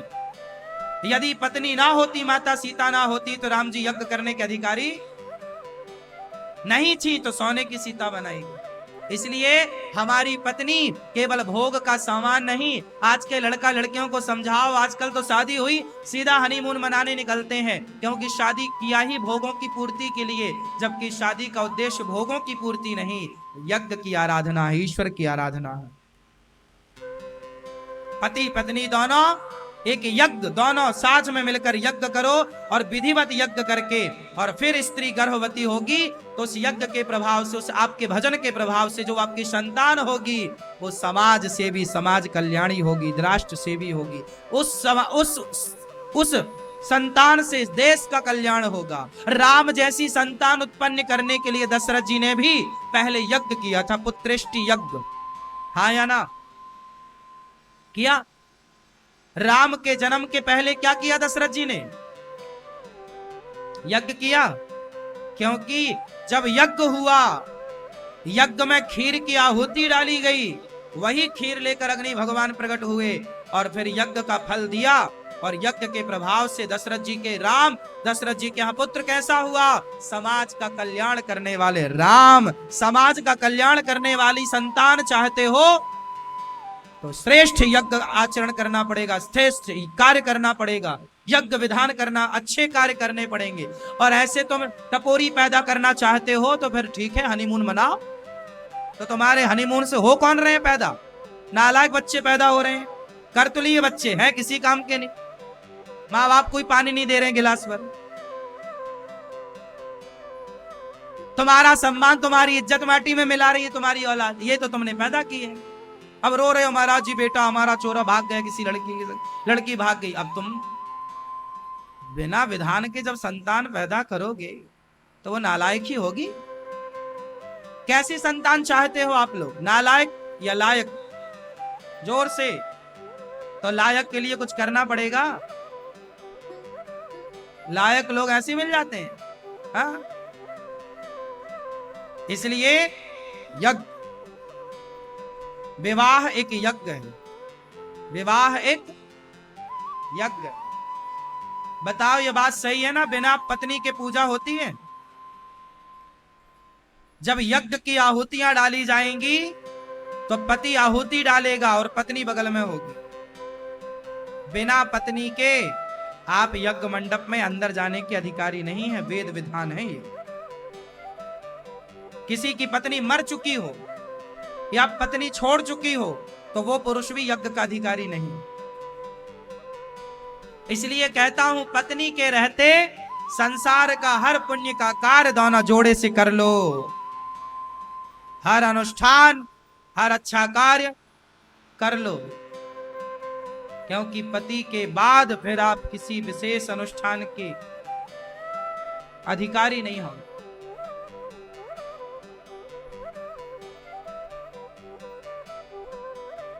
बात समझ में आई? क्यों किया ब्याह आपने? किया कोई यज्ञ अभी तक? फिर इसलिए हमारे यहाँ परंपरा है, जब दुल्हन आती है तो सबसे पहले माँ बाप उसे सत्यनारायण भगवान की कथा कराते हैं। आपके यहाँ ये परंपरा है? नहीं। फिर क्या होता आपके यहाँ? शादी हुई फिर क्या हुआ? सीधा भोगों में प्रवेश। जिसके लिए किया है शादी, कोई विधान नहीं, कोई पूजा नहीं। हमारे यहाँ परंपरा है, पति पत्नी पहले सत्यनारायण भगवान की कथा में बैठते हैं, उनके घर एक छोटा सा पूजन पाठ होता है, कुल देवताओं को प्रणाम होता है, कुल देवताओं को नमस्कार होता है, ग्राम देवताओं को नमस्कार। गांव में जितने देवता होते थे बाजा बजते जाते थे, दुल्हा दुल्हन पीछे चलते थे, और पूरा गांव के ग्राम देवता जो होते थे, कुल देवियां होती थी। गांव ग्राम देवता भी समझते हो ना? जो गांव की एक देवी होती थी, गांव के देवता समझते हो आप लोग? हाँ। तो पहले गांव के देवी देवताओं को पति पत्नी जाके जोड़े से प्रणाम करते थे, उनका आशीर्वाद लेते थे। गांव में जितने मंदिर होते थे, देवालय होते थे, शिवालय होते थे, उनको प्रणाम किया जाता था। भगवान के आशीर्वाद, संतों के आशीर्वाद, बड़ों के आशीर्वाद लेकर फिर अपनी गृहस्थी शुरू की जाती थी। भगवत चिंतन, पति पत्नी कैसी हो? भगवत प्रेमी हो, भगवान का से प्रेम हो। पति कैसा हो? भगवत प्रेमी हो। पति भी सूर्य भगवान को जल चढ़ाने वाला हो, पत्नी भी सूर्य भगवान को जल चढ़ाने वाली हो, भगवान का नाम जपने वाले हो, अच्छे कार्य करने वाले हो। जब आप अच्छे आचरण वाले होंगे तो स्वाभाविक है कि आम के खेत में आम ही होगा, और बबूल के फसल बोई तो बबूल होगा। भाई जो बीज बोया जाएगा वही ना फसल आएगी। पेड़ बोए बबूल का तो आम कहां से आए। जितना अच्छा आचरण माँ बाप का होगा उतनी अच्छी आचरण वाली संतान माँ बच्चे आपकी औलाद हो, क्योंकि माँ बाप का सब कुछ जाता है। पता है आपको, डॉक्टर कई बार पूछते हैं क्यों ये बीमारी तुम्हारे पिता को है ना, दादा को है, हाँ दादा को थी। हाँ, कई बार बाप दादों से बीमारियां आप तक आती हैं जो बाप दादों से चलती हैं, हाँ या ना। कुछ बीमारियां होती हैं जो बाप दादों से चलती हैं, हाँ या ना। फिर जब बीमारी बाप दादों से आप तक आई है तो बाप दादों के संस्कार अच्छे आचरण भी आप तक आएंगे। लिख लो ये सब बात है। आप नहीं मानते इन बातों को, मत मानिए, हमें क्या, बिल्कुल मत मानिए। आज के लोग मान ही नहीं रहे, कहां मान रहे हैं कोई। इसलिए ना मानने से आपका बहुत बड़ा नुकसान है। संतान होगी आपकी, परंतु कैसी होगी वो आप देख रहे हैं। आजकल की औलाद बाप को गिलास भर पानी नहीं दे रही है, ये बात सही है कि गलत है। फिर चार चार बच्चे हैं पर एक औलाद पानी देने को तैयार नहीं है, तो बच्चे पैदा ऐसे क्या मतलब बच्चे पैदा करने, अपना कर्तव्य ही नहीं कर रहे हैं बच्चे, पूरा संस्कार है ही नहीं बच्चों के अंदर। तो ऐसी औलाद पैदा करके भी क्या करोगे, इससे अच्छा तो ना रहना ही अच्छा था। आजकल तो बस लोग रो रहे हैं महाराज एक बेटा हो जाए, कैसा भी हो जाए, बस उन्हें बेटा चाहिए, सबके हमारे भी होना चाहिए। उन्हें ये नहीं पता कि भाई बेटा हो पर कैसा हो, कैसा हो बेटा, राम जैसा कि रावण जैसा। हाँ, जननी जने तो भक्त जने, जननी जने तो भक्त जने, या दाता या सूरवीर हो आपका बेटा। जननी जने तो भक्त जने, या दाता या सूर, या से तो बंध्या भली काहे गवावे नूर। यदि तुमने लायक बच्चे जन्म नहीं दिया तो इससे अच्छा बांझ रहना अच्छा है। हिटलर जैसों को पैदा करके भी उनकी माँ ने क्या पा लिया, लादेन जैसों को पैदा करके भी उनकी माँ ने क्या पा लिया। धन्य है वो माँ जिसने विवेकानंद को पैदा किया है, धन्य है उसका गर्भ जिनके गर्भ में विवेकानंद आए, धन्य है उनका गर्भ जिनके गर्भ में तुलसीदास, सूरदास, रैदास, रसखान, मीरा आई। ये धन्य है इन गर्भ, इन माओ का। वो माँ का गर्भ पवित्र होता है जो लायक बेटा पैदा करके समाज को देती है। शिवाजी जिस माँ के गर्भ में आए वो गर्भ वाली माँ पवित्र है, उसका पवित्र है गर्भ। उस माँ का गर्भ पवित्र है जिसने झांसी की रानी को पैदा किया, शिवाजी को पैदा किया, महाराणा प्रताप, चाणक्य को पैदा किया। और ये टपोरियों को पैदा कर रहे हैं आजकल, किसी काम का नहीं, नालायक, जो अपना पेट नहीं भर पा रहा है, बाप से कह रहा मोबाइल दिलाओ, बाप से कह रहा गाड़ी दिलाओ, और नहीं दिलाता बाप तो मारता और है बाप को। हेलो, ऐसे तुमने टपोरी पैदा की है। ये सब वही तो है बिना प्लानिंग वाले, कोई यज्ञ विधान नहीं, कुछ नहीं, बस बस शादी हुई, बस हो गए बच्चे, ऐसे ही होंगे फिर।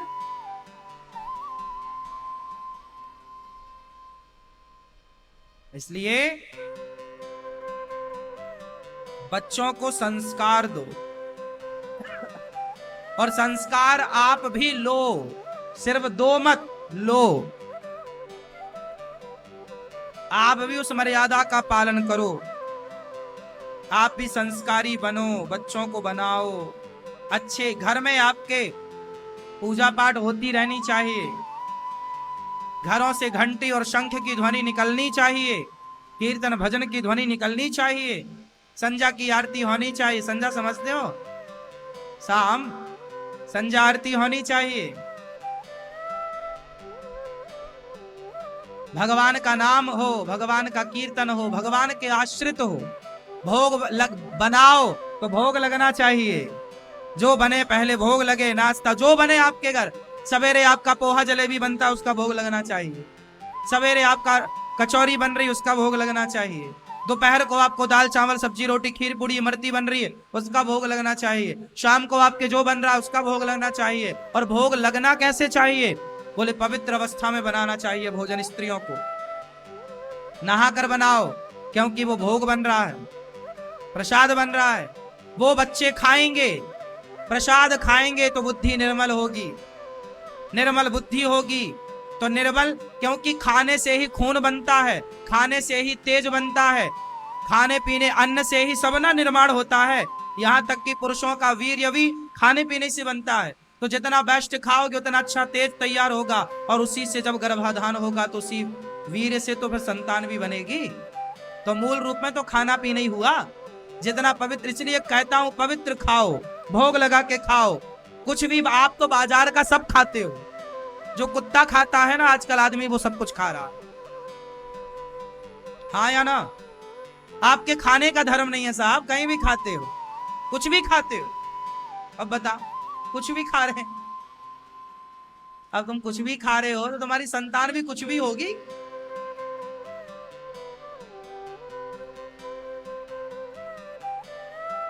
ये बात साइंटिफिक बोल रहा हूं मैं, इसका मैं प्रमाण दे सकता हूं हर बात का, कोई हवा में लाठियां नहीं फेंक रहा हूं। शास्त्रोक्त प्रमाण है और साइंटिफिक प्रमाण में आपको दे सकता हूं, वैज्ञानिक प्रमाण भी दे सकता हूं इन सब चीजों के। साइंटिफिक, इसका जो समाज में दुष्परिणाम है उसका दुष्परिणाम आप देख रहे हैं। इसलिए अच्छी संतान चाहते हो तो आप माँ बाप को अच्छा होना चाहिए। इसलिए तुम्हारे बाप दादे जो अनपढ़ थे बहुत समझदार थे, श्रेष्ठ घर की लड़की लाते थे, श्रेष्ठ घर का लड़का ढूंढते थे, अच्छा खानदान हो, अच्छा परिवार हो। क्यों? क्योंकि अच्छे आचरण वाली लड़की होगी, अच्छे आचरण वाला लड़का होगा, खानदानी लोग होंगे। खानदानी का मतलब होता है मर्यादित, खानदानी का मतलब होता था भाई ये खानदानी लोग हैं, मीन्स अपनी मर्यादा में रहते हैं। तो अच्छी मर्यादा वाली लड़की होगी, मर्यादा में रहने वाली, जो किसी गैर पुरुष से बिल्कुल नैन मटक्का ना करती होगी, जो पुरुष मर्यादित होगा किसी पराई औरत के चक्कर में। ऐसे श्रेष्ठ पुरुष, श्रेष्ठ नारी जब दोनों का संयोग होगा, और जिसने कभी परपुरुष का संग ना किया हो और जिसने कभी परनारी का संग ना किया हो, ऐसे श्रेष्ठ पुरुष जो सदा सत्य के राह पर चले हो, जो श्रेष्ठ आचरण को अपनाए हो। अब ये श्रेष्ठ दो पुरुषों का, दो स्त्री और पुरुष के मिलन जब होगा और इनकी जो संतान होगी, निश्चित ही उसका लक्षण श्रेष्ठ होगा। मानते हो आप इस बात को या नहीं? हाँ या ना? क्योंकि आप दोनों के मिलन से आप दोनों का ही उस बच्चे के अंदर जाएगा जो कुछ जाएगा, माँ का आचरण भी जाएगा और बाप का भी जाएगा। हाँ या ना? ये बात सही है कि गलत है? मैया